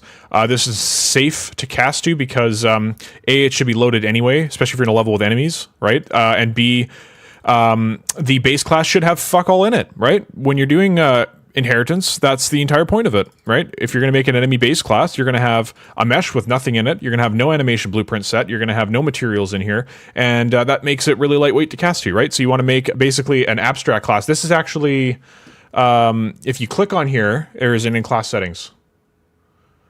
Advanced? Should be in here somewhere. Or is it in... No, it shouldn't be in class defaults. Where the hell is it? Abstract. Okay, yeah, here it is. So, if you're making a base class that's never going to be in the world and you're going to have only the children be in the world, you're going to make the parent class an abstract class. Okay, this is going to basically make it super lightweight to cast to. It doesn't have to exist in the world in order to be loaded in. Yeah, that is the way it should go. So now when you actually try to like drag enemy base in here, it won't let you, right? It will not let you put it in the world. So, yeah, see, it's not here. Won't let you do it if it's an abstract class, but that's fine because we don't want it to be an abstract class, or we don't want it to be able to be put in the world. We just want it to be referenceable here. Okay, so we're checking if it's the base class. If it is, we're going to apply point damage. Okay, the hit from direction actually would be back here. I would assume that would be the forward vector. So we could promote this to a local variable. We'll just say damage direction.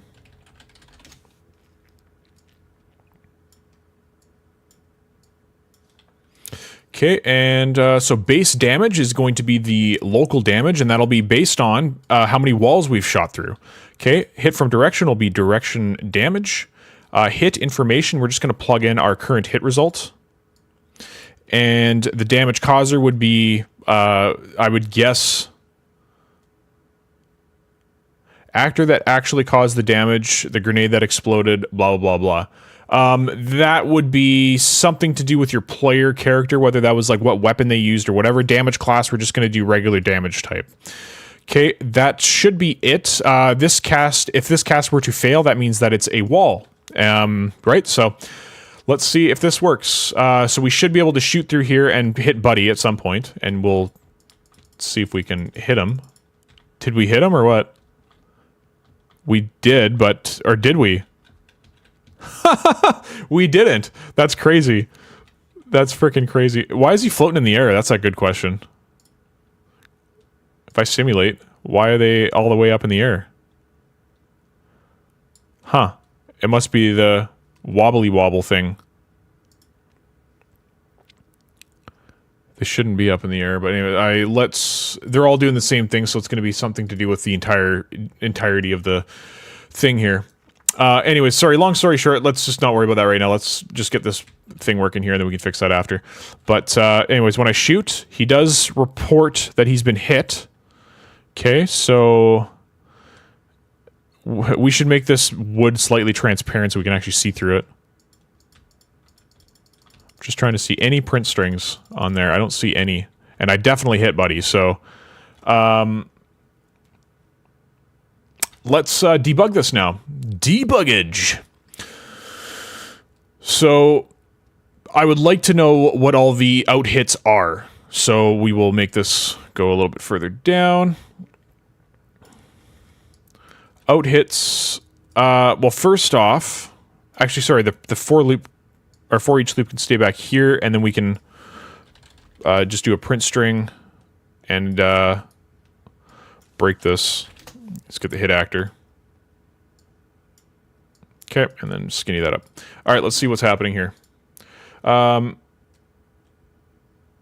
Interesting. Have you tried wiring your phone into the computer? Yes, I have. I have to basically enter debug mode on my phone, and then enable USB debug mode in order for this to work. The camera has really good quality. Like right now, it's friggin' awesome. But yeah, there's just connecting it to the computer has always been kind of a nightmare, to be honest. I do have an actual professional grade DSLR, but that's only because I used it for scouting before. It's a little bit older, and it doesn't allow me to connect it to OBS. It's just it doesn't have that feature on it. So, and I'm not going out and spending $1,500 to $2,000 on a new camera body. Like, so not happening. So, anywho's, we're printing the string to see what we hit. So we hit the stack mesh cube. We hit static mesh cube, and that's all we're hitting. So wobble target. So why aren't we hitting buddies? Do you have to tell it how many line traces that it can hit or something like that? No, it should go through. Like it's acting like a regular line trace, you know what I mean? Maybe let's do trace channel camera.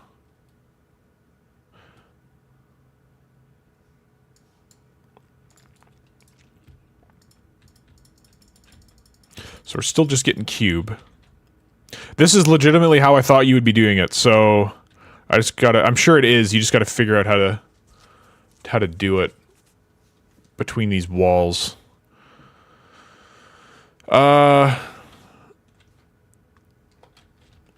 Yeah, because you see those red squares? That means that that's a hit, but it doesn't have any hits on anything else, which it honestly should. What about if we do a multi-line trace by something else? Multi-line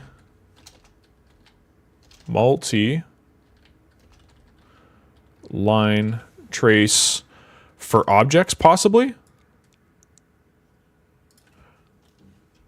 Let's do that. Let's try that instead of the out hits goes in there, condition goes in there, start goes in there, this goes in there. Object types. Let's make array, and let's select world static, world dynamic, pawn, physics body, and everything else I don't care about. Actors to ignore. Make array, get player character. I see that it was literally right there. I just had to plug it in. And draw debug type persistent, and then that's all going to be the same. Great. Okay, so let's see if multi-line trace for objects works instead. Okay, it does work. So wobble target was hit, but we didn't apply radial damage.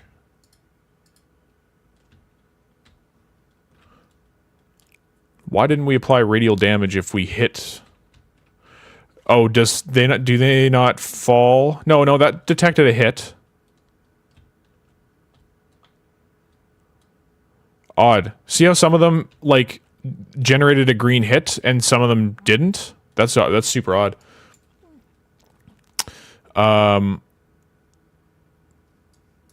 We're hitting all the targets, we're just not applying damage. Oh shit. You know why? Because we changed the base class. Enemy base. So enemy base, we have to tell it to do all of those things that we had in the wobble target. Because we bind it. Yeah, okay. That makes sense. Where's the wobble target here? Contents, level prototype, interactables, target, this guy.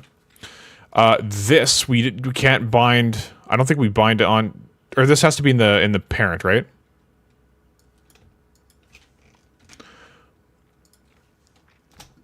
Get rid of that, and enemy base, paste.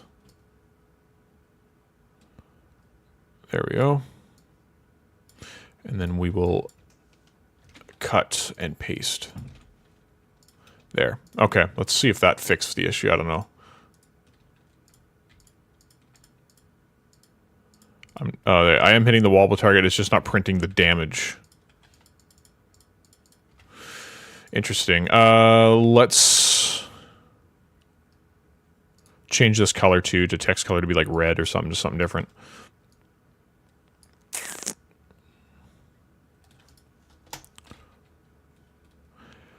I wonder, class defaults. Holy shit, just get to the bottom already. Jesus. There we go. Look at all these ones. On, take any damage. Yeah, I just want to do a different one. Just in case that's not correct or something, you know what I mean? So, we're not going to worry about the end play right now. I can do that after, once we know it works. Damage. Did we plug damage into wobble target? Well, it should at least be outputting a 0 if it did, right? So we hit the wobble target. This cast must be failing. Let's put a print string here. Let's say cast failed.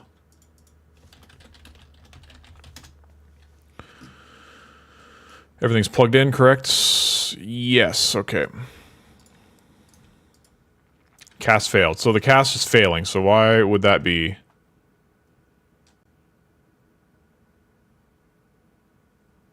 Well, of course the cast would fail for this first one, but we should see... In this case, we should only see 2. We only see 1.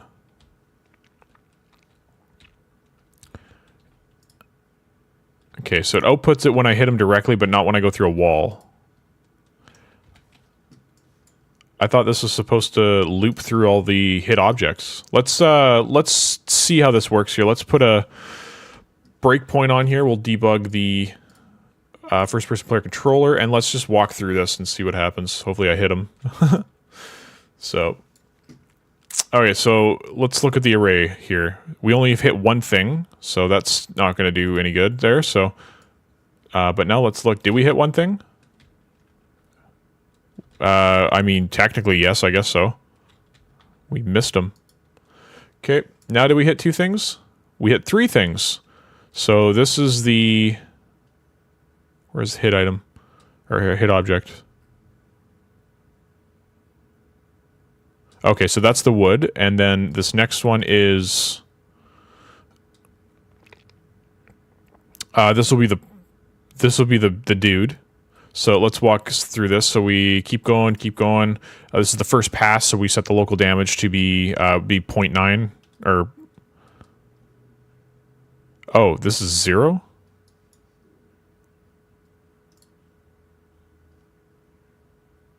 Just look at surface type, strength, damage multiplier. 0.8. Maybe that's just saying 0 because I'm on this node. If I skip this, it's still 0.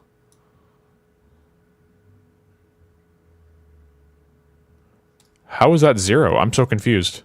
That should not be 0, because it literally says right here that it's, if you open this and you go down, damage multiplier is 0.8.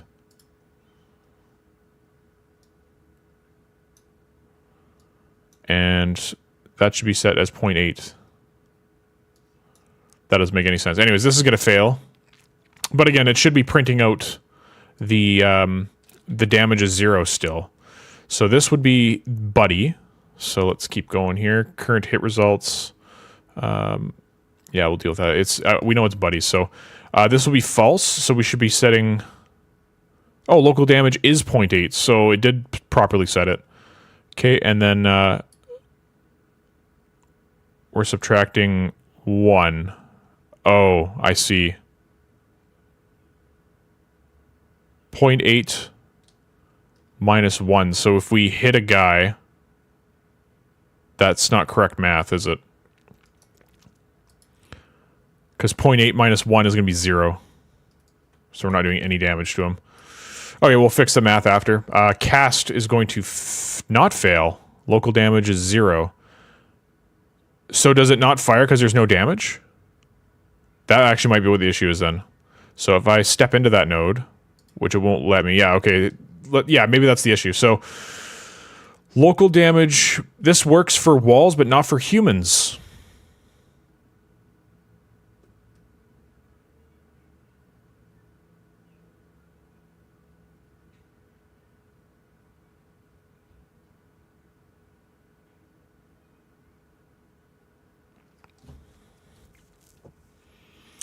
I'm just trying to think of a formula that would work for this. Just because I don't want a million effing nodes and options, right? What is it subtracting? It's subtracting the damage multiplier from the physical material, because we set wood, metal, and stone to have its own... to reduce the damage by a certain amount. Right, so...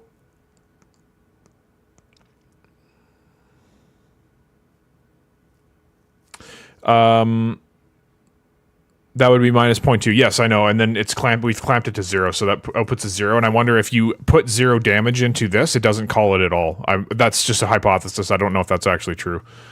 Check if it's the BP enemy. Yes, we did. Like, the cast went through and we hit this node, but the local damage was 0 because of the math, right? So let's bypass this right for now, like just all this math. I just want to see if we even hit this, right? You know what I mean? So I'll get rid of that breakpoint because I'm more interested in the liveness of it. Cast failed. Okay, so notice how it did work that time. It's because that we are inputting a 0 into the apply damage, and it's not even calling that. We learned something new today, so we got to make the math make sense, and then our system will work here. Okay, so yeah, there's if you guys have trouble debugging stuff, that's one way to do it. Just put in breakpoints, follow your code, and then check it, and then it should all make sense in a nutshell. Okay, so this works for walls, but not for humans. So what do we need to do to fix that? That's cool. I haven't even used that debugging before. Yeah, print strings have their uses, but they're not the best thing. Like, this is just, we're just asking it, hey, what did you hit? And we just need to know quick. We don't need to, like, walk through everything. The one thing with print strings that I will mention is that's annoying, but it, I kind of get why they did it, but at the same time, they shouldn't have done it this way. Anyways, so you'll see that this says no debug data. The reason it says no debug data is because further upstream, we can get the data. So we just have to go to out hits, and then we need to check every single one of these, right? It is a little annoying. You're like, which one are we running right now? It would be nice to just know which one it is, and array index should be freaking populated anyway, but it's the same thing. We can come upstream and we can find out by rolling over this what the array index is, 0 and blah, blah, blah. Yeah, really annoying with for each loops for debugging, but and then also the other thing to keep in mind if you are not familiar with what's it called, breakpoints. I just pushed F9 to add one, but you can right click and go toggle breakpoint, and then you have to make sure that you have a debug object up here, right? So, otherwise it's not going to stop. It gets tricky with widgets specifically because sometimes widgets don't exist technically yet, and then by the time they do exist, you've already run the code you want to debug anyway, so you have to kind of, wherever you create the widget, you have to kind of put a breakpoint there. But anyways, this is going to not return, like if it's executing this node, it won't have the data properly set yet. You have to go forward, and then it should have data in there. But again, you can go upstream and find all that kind of stuff, right? So this is returning true. It's the first pass, blah, blah, blah, blah, right? So that's how breakpoints work. So we just got to figure out a math equation for this now. So what would it look like? Let's see.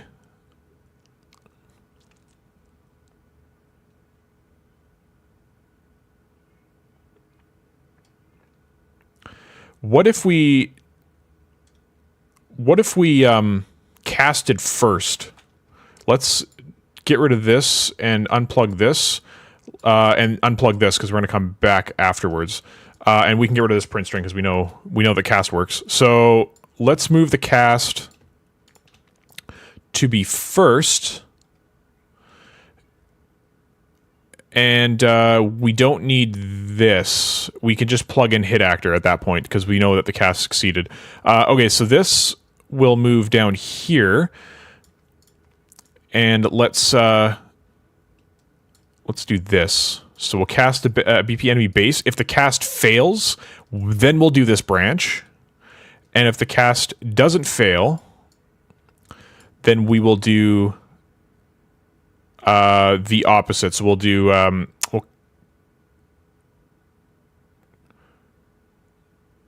local damage. I think we would just call this, wouldn't we?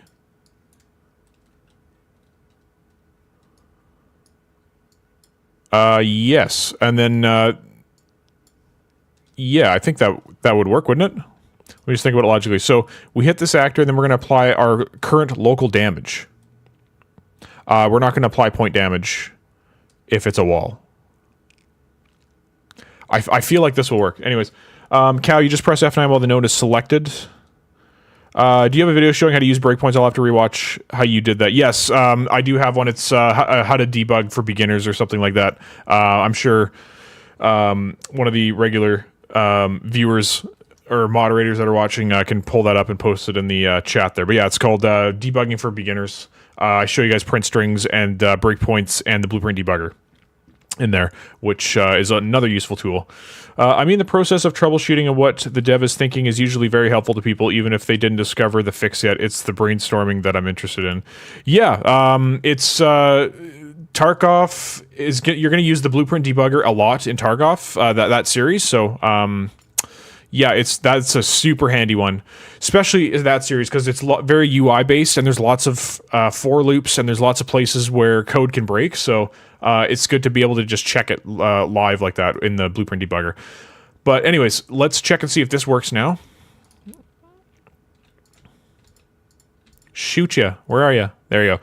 Look at that. So we hit him and we did 0.8 damage through this. Okay, let's put these dudes now behind. Let's move him further back. Whoops. Again, I'm holding Alt. Alt? There we go. Okay, let's try to shoot him, and then, yeah, we'll do the other ones too here just to test them out. But let's try to shoot him through 2 walls now. I hit the wobble target, but it must be 0.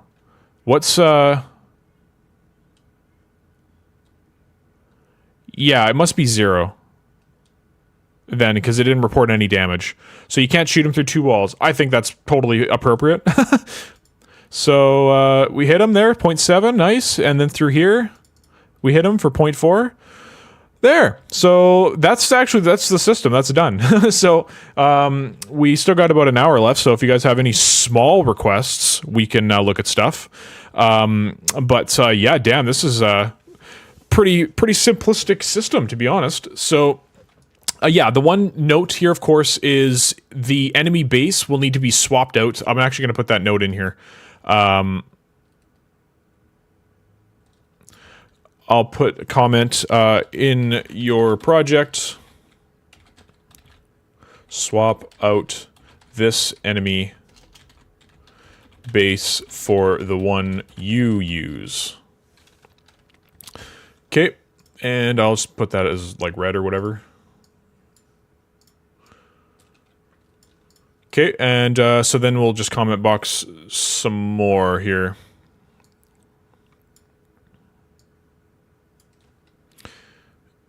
And I'll just put another comment here and just says checks if enemy and applies damage. But the actual problem with that now, I bet you money, I'm gonna hit play. I'm gonna shoot him directly, and he's gonna get no damage. Interesting. He just got 2 damage? How did he get 2 damage?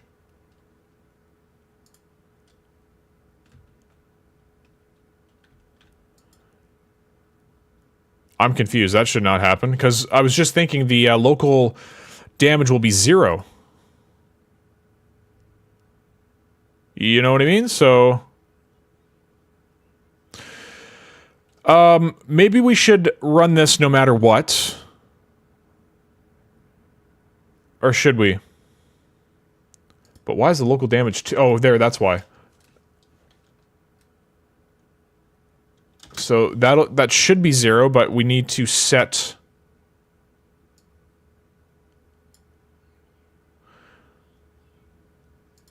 Let's duplicate this and did I? Oh, I saved. That's fine. That's a happy accident. Let's set the local damage to be this as well. Right? So let's rename this. If enemy and shit, that's gonna break stuff though. So we basically got to do this branch again. So we got to do this branch no matter what. So let's maybe make this a local variable as well. We'll just say enemy.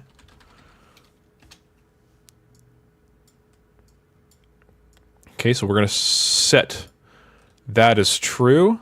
And then we can delete this and have that, and then we can plug enemy into here. Okay. So we're going to check if that's the enemy, and then we're going to also check if this is false. Let's get the enemy, convert to validate get, and then This is getting a little messy now. I hate messy stuff.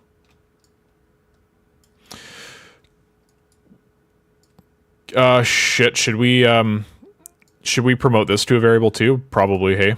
Promote to local variable, local material damage. What did I spell? Material damage. Damage. There we go. Local material damage. Okay, so we'll set that. We'll break all these. What a mess. Local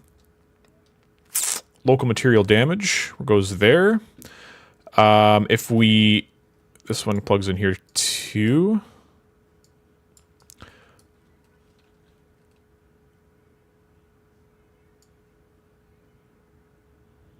I think I can delete this.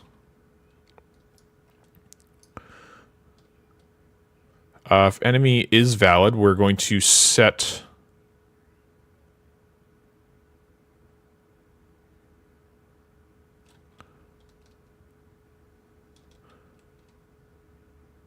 Sorry, I'm just... Yes, yes. Okay, perfect. That's what I want. And then this is going to go into here. Okay, and then if it's going to apply point damage. It's going to see that this is not valid or whatever. So maybe we got to do another validate get, or do we? Probably.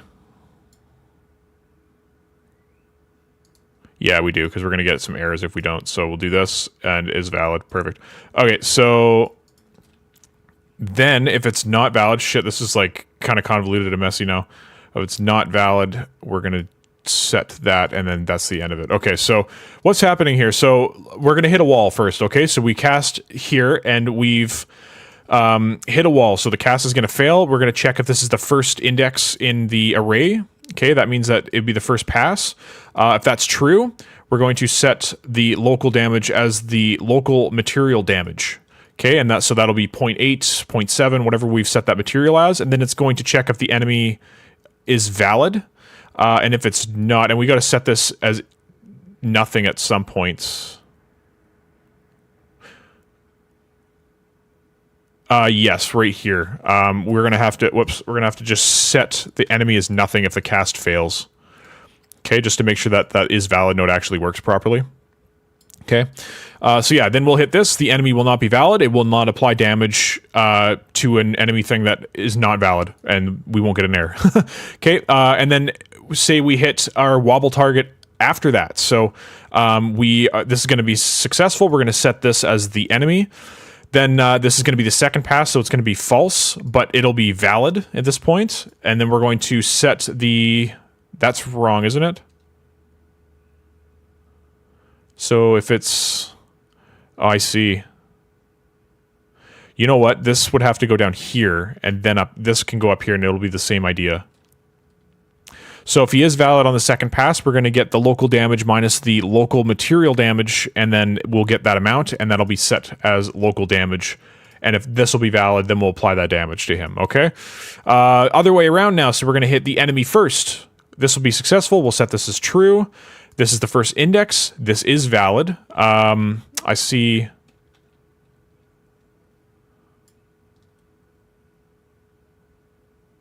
Do we need this then? Right? I don't think we need this here then, if they're both going into the same spot. So sorry, first pass... Or not... Yeah, this will be first pass. So we've hit an enemy first. Is this equal to 0? That'll be true. Then we're going to set our local damage as the local material damage, which is the default one, which is 1. Okay, that's what we want. Then we're going to check if it's valid. It is. It's going to apply that damage. So it'll do full damage to the enemy. If it's... And then we hit a wall or something, it doesn't really matter, because unless we hit somebody else behind there. But yeah, awesome. Okay, that should work. Well, damn, buddies are online and want to play now. Oh, it's TG, connect the damage multiplier to the material damage before you forget. Sorry, where? Connect the damage multiplier to the material damage. Thank you. Yes, this guy. Ah, fuck. Alright, so that's done. See, I forget how to do basic shit sometimes. Shit, how do I explain what's happening here? In a comment. let's just delete this and start over. We'll just say first pass hit enemy. We're going to set the local damage to the default damage multiplier, which is 1. Second pass hit wall. Sorry, first pass, yeah, so we'll do that, and then, whoops. First pass, maybe I should put the equals as well. First pass equals hit wall. Then we set local damage as material damage multiplier. Okay, and then sorry, one more there. Second pass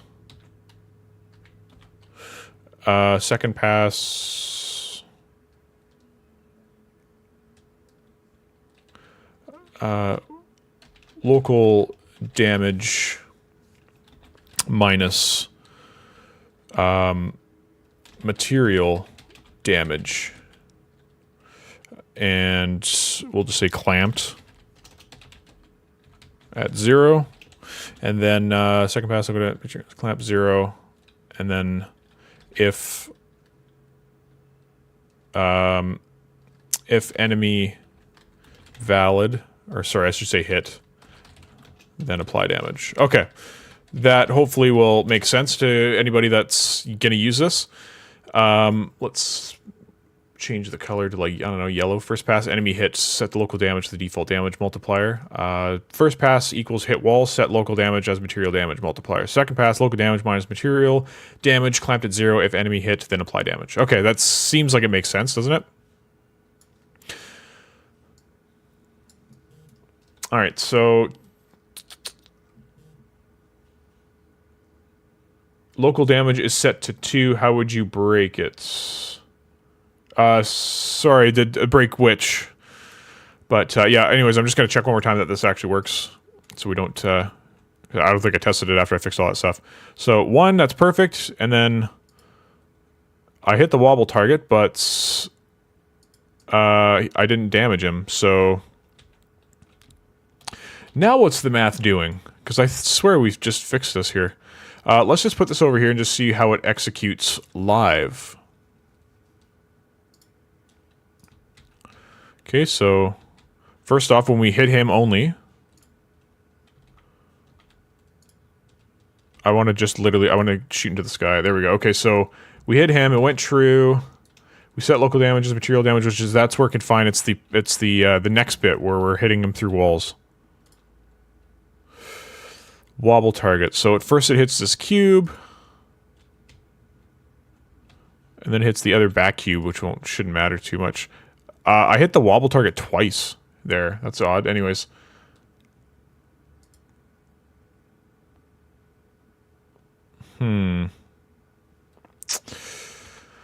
Not exactly sure what's happening. Let's put a breakpoint here, and let's figure it out.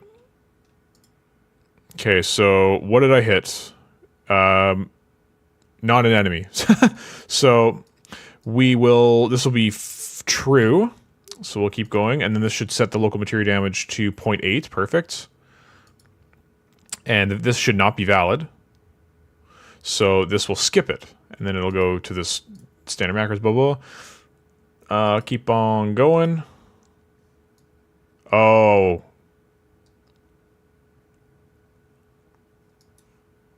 I see. So we set this local material damage. Oh yeah, we wanted to do that, didn't we? Oh, I see. And then the local damage.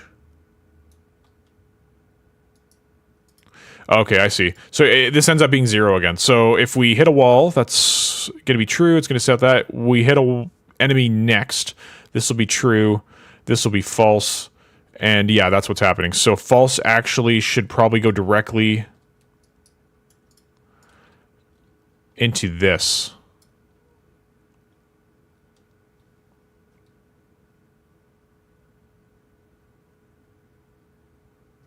Yes, that's I think what's happening. So let's just try that again here. Sorry, I'll get rid of that breakpoints. Okay, cool. It's working. So, did I put an extra guy behind here? Because I hit him twice, or unless I just clicked twice. No, I straight up hit him twice. It's the same guy. Yeah. See, I must have hit him at just 2 different points of contact or something. I wonder if you can fix that inside the wobble target itself. TG, oh yeah, sorry, you guys. Yeah, if you guys have any other systems for me to work on, because like I said, we've got about 50 minutes left or so of the stream. So if you guys want to work on, have me show something or explain something or do something quick, not like a full-on system, but I can do that today here. Anyways, dummy. The dummy, I think, is the only thing that should actually have physics on it, and the base plate.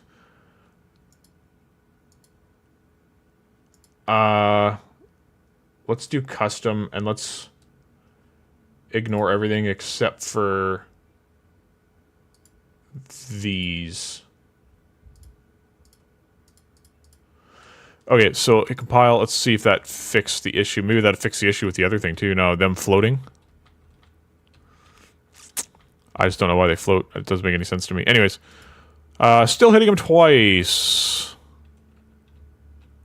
How did I hit him twice? Is there another guy? No, it's not another guy. I don't understand how I hit him twice. Doesn't make any sense to me. If I hit him, I still hit him twice.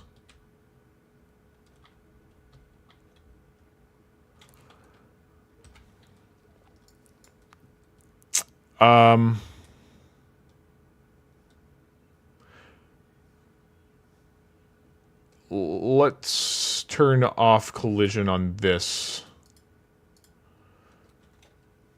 And, well, we'll see what happens. He might go through the fucking map, but...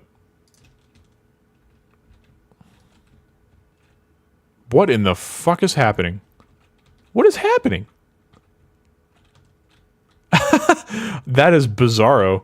Okay, I guess you need collision on that, or else it does some funky things. But yeah, again, if you hit him twice through a wall, then you would do 0.4 more damage than you would if you just hit him normally, right? So we can't have that happening. So let's figure that out. Anyways, can you explain how I integrate this with the object pool pattern? This would be completely irrelevant to the object pool pattern, to be honest. Your object pool pattern would be, I don't know if you're using it for your enemies. Your enemies are going to be spawned in. They're going to be a part of this class, and then this system should just work regardless of if it's using the object pool pattern or not. That was hilarious. Yeah, I don't know what happened there. But looks like we are back to normal. Other than the fact that I damaged him twice. Oh, I didn't damage him twice there. It's when I hit him specifically in the base. So, because I'm hitting the base and then I'm hitting the wobble target. That's what's happening. So, it does have to be something to do with this base plate. I have it set to ignore camera. Oh, maybe it's set somewhere else. Is there collision settings in here? Collision presets pawn. And I've told it to... Oh, it's tracing for objects. Oh, okay.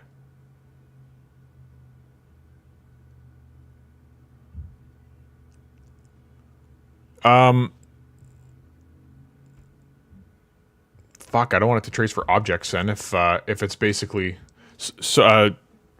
just one sec here. Are they linked somehow? Oh, they're in the same blueprint, and it's tracing multiple components, right? Because when you hit a line trace, one sec here. Yeah, when you hit a line trace, it's going to be checking what component it's hitting too, right? So every component will have its own individual collision settings for the most part, unless it's like this won't have one, obviously.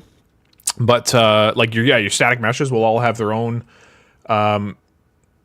collision settings, and same thing with like the default. This collapsible component will also have collision settings. So every time your line trace hits a different component, it's going to check these, and then it's going to return that it hit something, right? So we just need a way to, because it's tracing for objects, like I said, because we want to check for walls, and then we also want to check if we're hitting a pawn. Okay, so.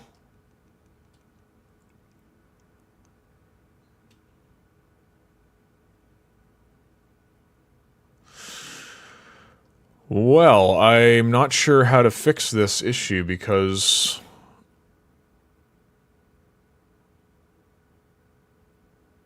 What if we do a for each with a break? When we hit an enemy, I think it should be done. You know what I mean? Like, I don't think we should be shooting through walls and getting every single enemy through each wall, right? So, let's change this to a for each with a break.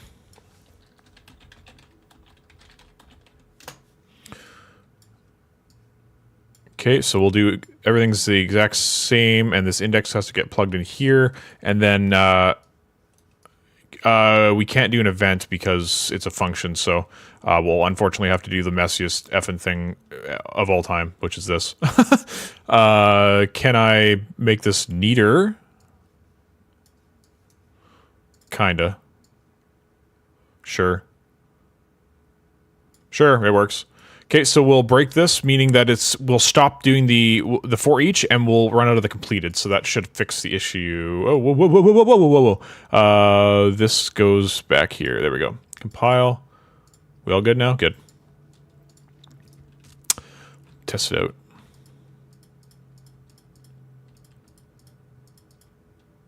I hit the wobble target, but I didn't do any damage.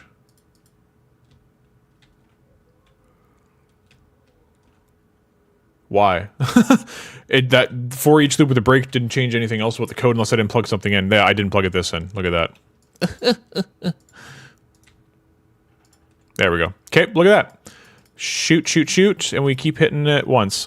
And it looks like, yeah, well, it's checking everything that it's hitting and it's returning it into that array, but one of the things we hit was this player, and if we apply damage to the player, then we stopped doing the rest. Okay, so that'll stop you from shooting through multiple enemies, so you can't get a 2-for-1 combo. But, I mean, that's the solution to this particular problem. You can have a whole thing in here, I guess, if you hit an enemy and you hit another enemy after that, like you can code some other thing in here afterwards. Then you could do like a 2-for-1 combo kind of thing. Alrighty. Anyways, well, you made the array of the multicast. I thought you set the trace channel in there. Does that disregard the component inside of an object? Yeah, this is a multi-line trace. So if this was just a line trace, as soon as it hits a component, the line trace is done and it's going to return what it hit. Multi-line trace is just going to return, it's going to go from the start, right, to the end, and it's going to return everything that it hit there, including all the components, right? And we're tracing for objects. So if it fits into any of these four categories, then it's going to return it as a hit. Okay, if it doesn't, like if I hit a projectile, it's not going to return that as a hit, right? So that's what's happening here. So yeah, everything in here that has collision settings is going to be registered as a hit. So the way we combated that was to use this for each with a break. Okay, because it hits every single component. However, when we apply point damage, that applies to the entire actor itself. So no matter what component of the actor that we hit, we're going to be damaging the actor, right? So yeah, and if you want to shoot the actor multiple times, I mean, this'll work, right? Still, because this is going to basically be reset every time you shoot the line trace. Okay, so yeah, that's the system, everybody. So anyways, Can you disable collision on everything except the capsule? No, because it's a physics object. Specifically this wobble target. So you can see here there's a physics constraint, and I disabled the base plate's collision, and then it made weird things happen. So yeah, these two still need collision on them. I think if this was a normal ass enemy, you would still need collision on well, the physics assets on here, right? So you would still have to have a, where is it, physical material override. You put in here wherever it's, whatever it's called. Like we made some in the first person shooter tutorial series about like the arm and the leg and the torso and all that kind of stuff, and then we applied the damage modifiers to that. So you'd be setting that in here for your mesh. So that would still need collision on it. So it would not work if you just did capsule component, unfortunately. So yes. Anyways, thank you, sir. That makes sense now. Sorry for making you repeats. Yeah, no, it's all good. Damn, I'm so sleepy that my English is not Englishing. I mean, yeah, that was me last night when I was talking, recording the videos. So yeah, hello, a bit late, sorry, Tommy. Yeah, welcome. We just finished, actually. So, what we got here? Yeah, we did the bullet penetration system. So yeah, we can shoot through walls now based on what material we've made it. It's working. So. Yeah, by the time it gets here, Buddy doesn't get damaged, which is totally reasonable. So, yes, let me just start commenting all this stuff and getting it ready for the members in the members area for project settings. So, I guess we can unbind this now, hey? So, we'll event end play. Once again, make sure you unbind all of your delegates, or else you have dangling pointers. And unbind and set all of your actual blueprint variables to nothing, so you can remove the reference to that, so it can get properly garbage cleaned up. That's proper game deving. Okay. End play. We're gonna unbind to actor. Sorry, take. There's damage. You'll be here somewhere. What? I can't unbind from this. On. Do I have to type in on? Unbind.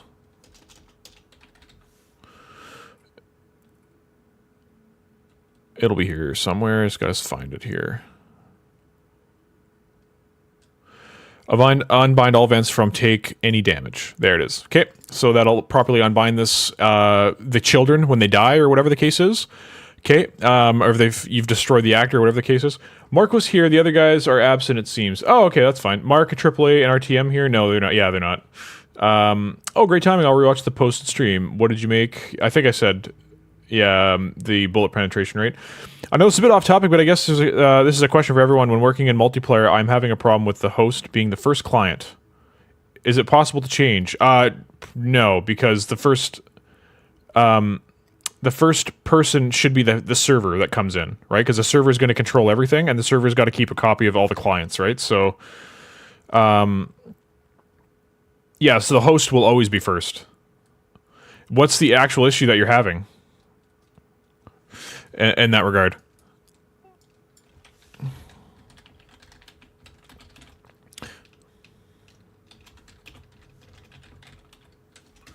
Okay, that's done. And then, what else did we make? Watch battery very low. Okay, then. So... Oh, is my camera being all stupid again? Yeah, it is. That's annoying. Anyways, I know this is a bit off topic. Yeah, sorry, you already asked that question. So, yeah, what's the actual problem that you're having there, Average Joe? You said, so the host and client are the same. No, they're not. Sorry, I guess, yes, in your case. So, most, like, bigger AAA games will have a dedicated server that they run the game on. And but for stuff like old school Halo is a good example. They use peer-to-peer stuff. So they're going to be they're going to have one console host or one PC host or whatever the case is, and then everybody else is going to join them as a client. So yeah, the host is going to be basically the person who owns the server, or the machine that owns the server. Pardon me. So yeah. Oh, the server player isn't able to do host commands because it's a client, so I want to change the host levels. They should be. So private dedicated server is the person that starts it, the host. The server would be the host if it was a dedicated server. Yeah, I'm doing more local play. Oh, I see. Oh, if you're doing local play, I don't think that... If you're doing local play, I don't actually know how that works in terms of multiplayer, to be honest. I mean, I guess, yeah, technically it is multiplayer, you're just not doing it over network. But, anyway, sorry, I'm going to comment box all this. We'll just say traces through every object over the distance. And I'll just put in brackets D, because that's what it is. And then returns array of objects hit from object types. Okay, and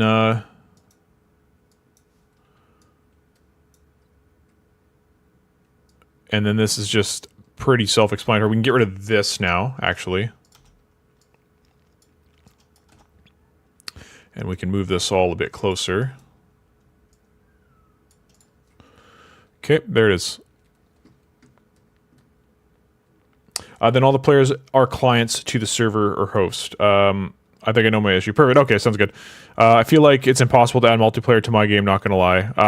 What's your game again, David? Okay, that's perfect. I'll just put that there, put this up here. This is all self-explanatory. I shouldn't have to comment that. And then the other thing you would need to change, I'll put that in the event graph, and I'll just comment box and just say change to your fire input. Okay, and I'll put a big red thing on that. Change to you fire.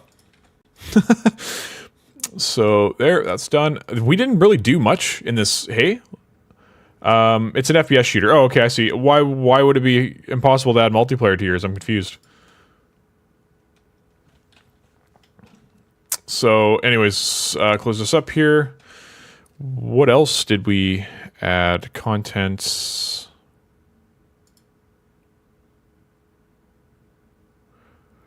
Let's, I'm going to make another folder, and I'm going to just call this the, bullet pen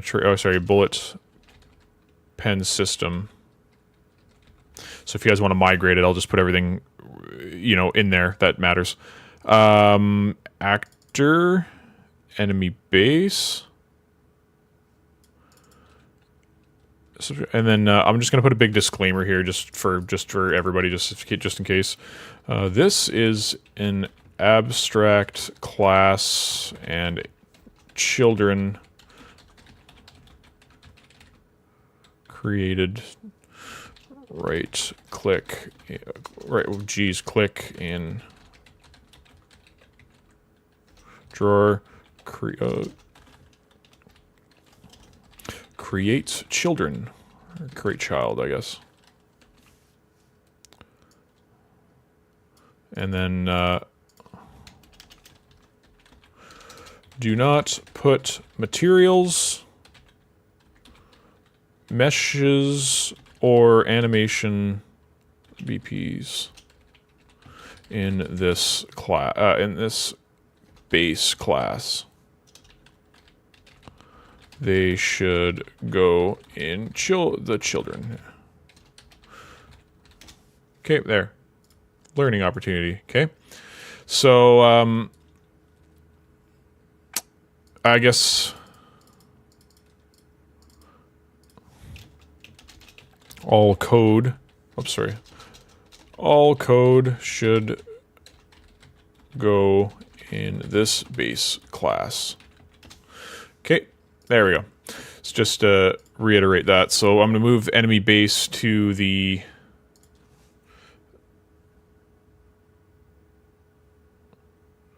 Just give me 2 secs. I just got to send Azura a password.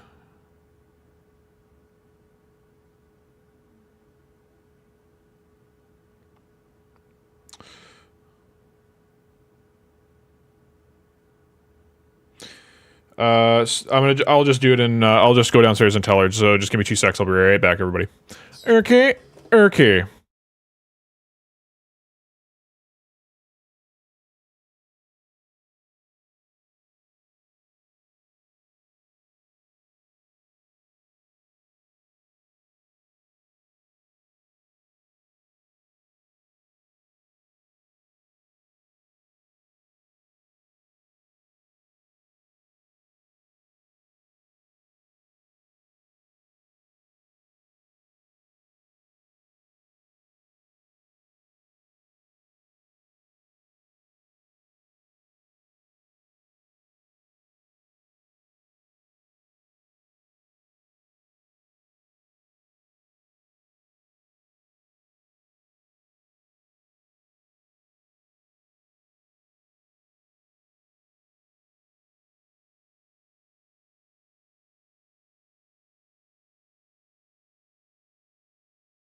Alright, so, anyways, Teehee, yeah, whatever work calls upon I must do now, so I have to, a lot of learning to do.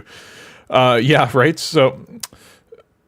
Ouch, VR and multiplayer. Oh, shit, that's right, you're doing the VR games. And, that's crazy. It's, not too hard once you understand the flow of information from server to clients and clients to server. You can't send the data client to client. Yeah, exactly.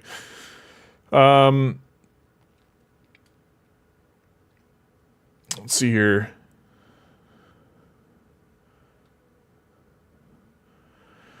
Then any event that happens on the server would be multicast to all clients. Yeah, no, thanks TG and Tommy. Yeah, no problem, man. Happy to help.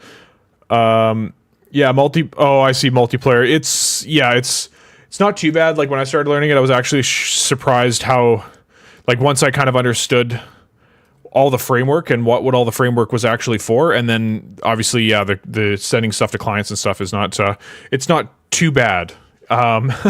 You know, so, but anyway, sorry, I was sending this, not there, there it is, bullet pen system, move here.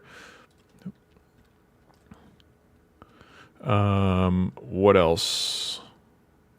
It's gonna bring the controller over if you migrate it, and the materials. Whoops, I gotta make a new folder called metal. Jesus. Metal. Oh, shit. A folder already exists with this name. Huh? Where? Okay, well, metal, I guess. Oh, I see, I made a metal material. Sure, okay, now I can probably name it metal. Oh, it says a... Okay, metal with 2 L's, I guess. I don't know. Not sure what's going on there. Move here. Okay, so that's all going to be coming in with this bullet penetration system. So we'll say move here. And then, what else we got here? Anims. That's pretty much it, hey? So, yeah, I guess I'll start making the, little, what do you call it? Little info board here. So put a render thing on here. Render, what's it called? Render actor. Render text actor, sorry.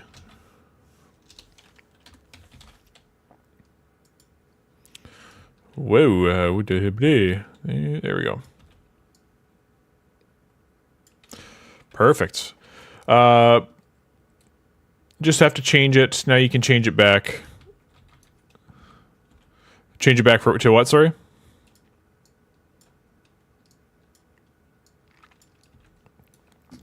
Okay, details, and then we're just going to type out the text. So we'll say this is the bullet penetration system. You just need to create physics assets for each material type and set the, what do we call it? It was the surface material in, what do you call it? The project settings. You can then, oops, then set the damage modifier amount in the physical materials.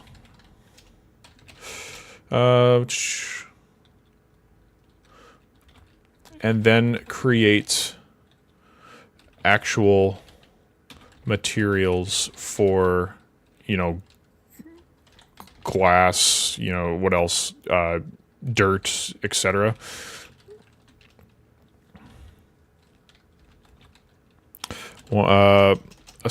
When you assign these materials to your static meshes, then this system should work. Okay, there we go. Let's see, Lou, I gotta add some brakes here. Let's move this over. Actually, I'll make it centered. Just give it some blabbity-blahs. This is the bullet penetration system. Where's surface material? I'll just add a thing down right there, and then physical material here. I'll add another breaky break, and then physical material, blah, blah, blah. When assigning, I'll add another breaky break. God, that tooltip is super annoying. All right, that's better. Can you read that when you enter the thing? Yeah, it's pretty good. All right, there we go, everybody. But yeah, see, we're damaging our guys. 0.7, 0.8, and 0.4. Yeah, I don't think you'd be getting through rock very easily, to be honest.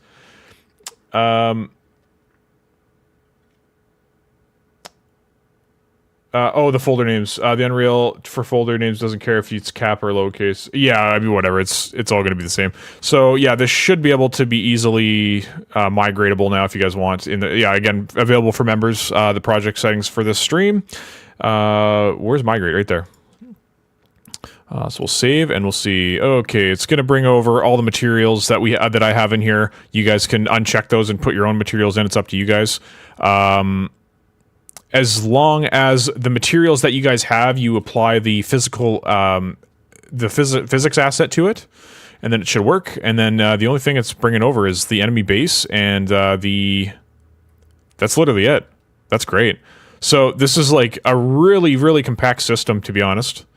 Yeah, if you uncheck materials, the only thing you got to do is put the physics asset in your materials in your game. And other than that, it's not even going to bring over the,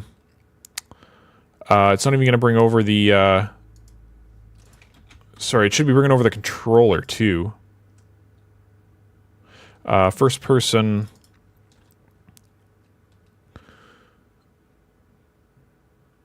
Yeah, because the controller has the actual function in here.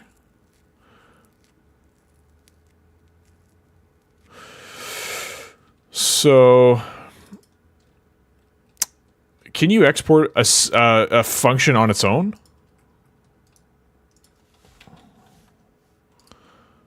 Sorry, where's right here? Let's rename this and just say bullet penetration.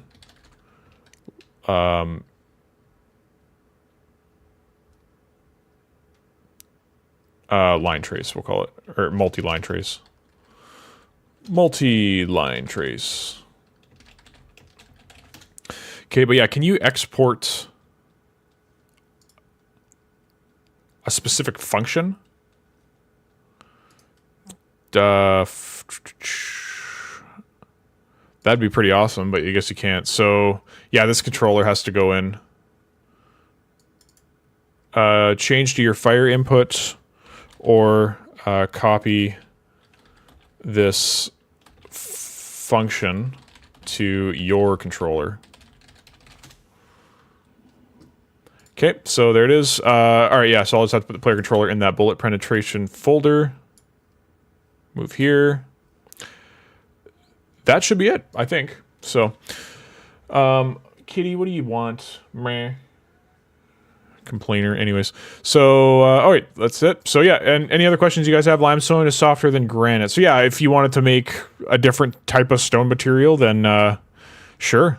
Yeah, all you need to do, like, just to review, since we got a couple minutes left or whatever, once again, you just have to go into the materials folder, and did I put all of the... Oh, I moved everything, derp. Materials, you have to make a new physics material. In the physics material, surface type you have to actually set, which I didn't actually do for wood or any of that stuff, right? So, but before you even do that, you need to go into your project settings and find surface material. Surface mather, holy crap. Surface material, I want to search all settings. Surface material. Where did we find it before? Was it in physics? I think it was. Physics. Here it is. Physical surface, pardon me. Physical surface. I should rename that here, because I called it something else. Set the physics surface. Or physical surface, pardon me.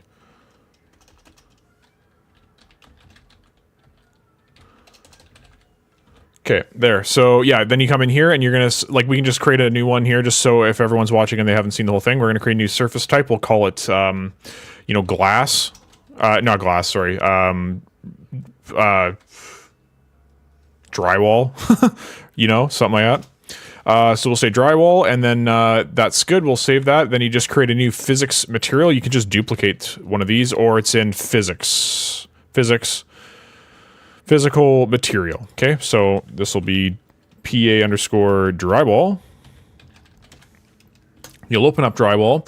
You'll set the surface type to be what you just made, and then the damage modifier needs to be how much we're going to multiply it down, the damage from the weapon, if you hit this wall and then hit an enemy, right? So drywall's pretty weakish, I would assume, so probably like...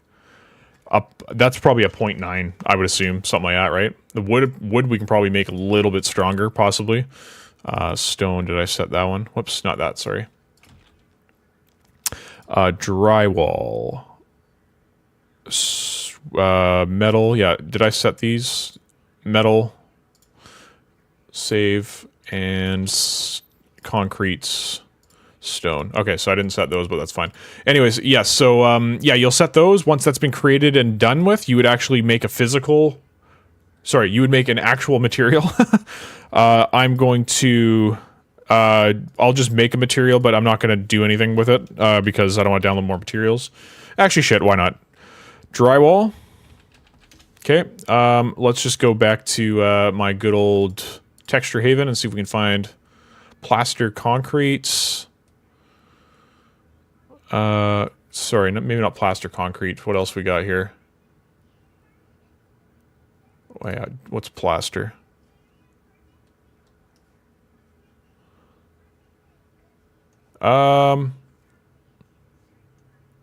Concrete wall, pavements.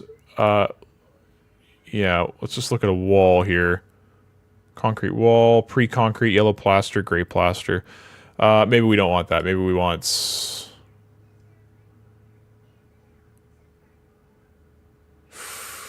brick, wood.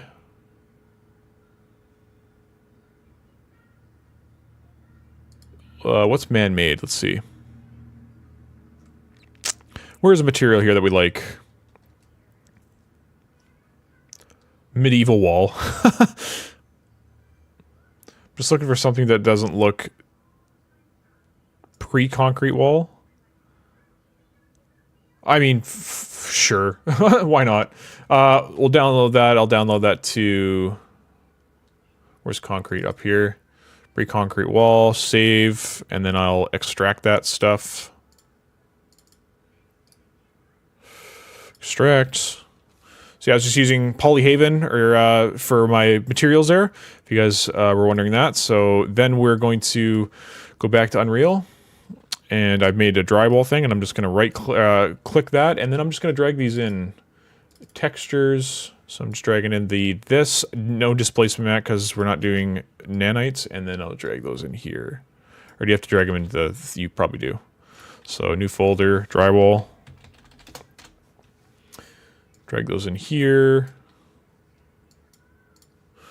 Okay, and then I'll drag those in here. All right, so this is the color. So RGBA into base color, the normal into the normal, and then the roughness into roughness. Okay, then of course you need to come over and click on the output node, and then come all the way down here to when you find physics material.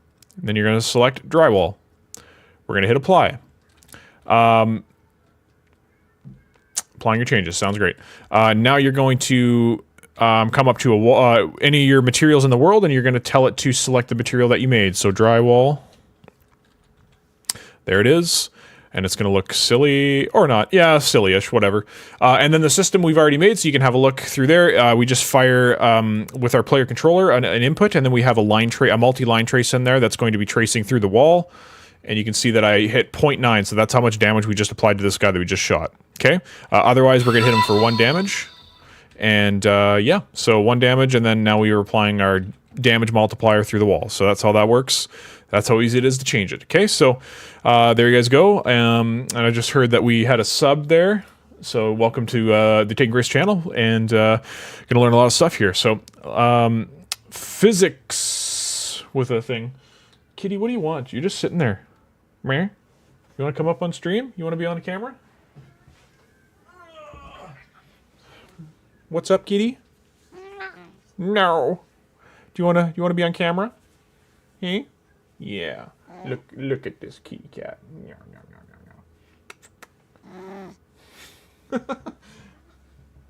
Get them. Get them if you don't want to be on camera. Anyways, so yeah, that's will be the end of the stream. But if you guys have any questions, I can stay on for another 5 minutes or so, answer your questions. But yeah, if you guys want to support what I do, check out my coffee page for now, and you can become a member on there, or if you can do a one-time dono if you are interested. Also check out my affiliate links. I got Epidemic Sound, so you guys can get some really great sound effects, free trial for a month, and it's like really high-quality stuff. I really recommend it. And then we got Aura, which is a AI plugin basically for Unreal Engine, which is actually very, very helpful. Really helpful for debugging, and really helpful for basically finding stuff really quick. It's like, I don't know if I want to, if this interface is used anywhere. Like, you can do that manually, but sometimes it's quicker for just AI to do it. So, for example, actor, we can ask, oh yeah, right, we moved it to this. So we can ask, hey, is enemy base used anywhere? Right click, where's the reference viewer? Or not the reference viewer, I can't remember how to find a blueprint. Anyways, you can open it up, and we can check if any of these events are called in any, right? So find references, class member all. This will check every blueprint if it's used anywhere, or you can do by class member, that'll check this blueprint if it's being used anywhere. So we'll see, and it should come up in our, controller at some point here once it gets there. I want this cold foam. Yum.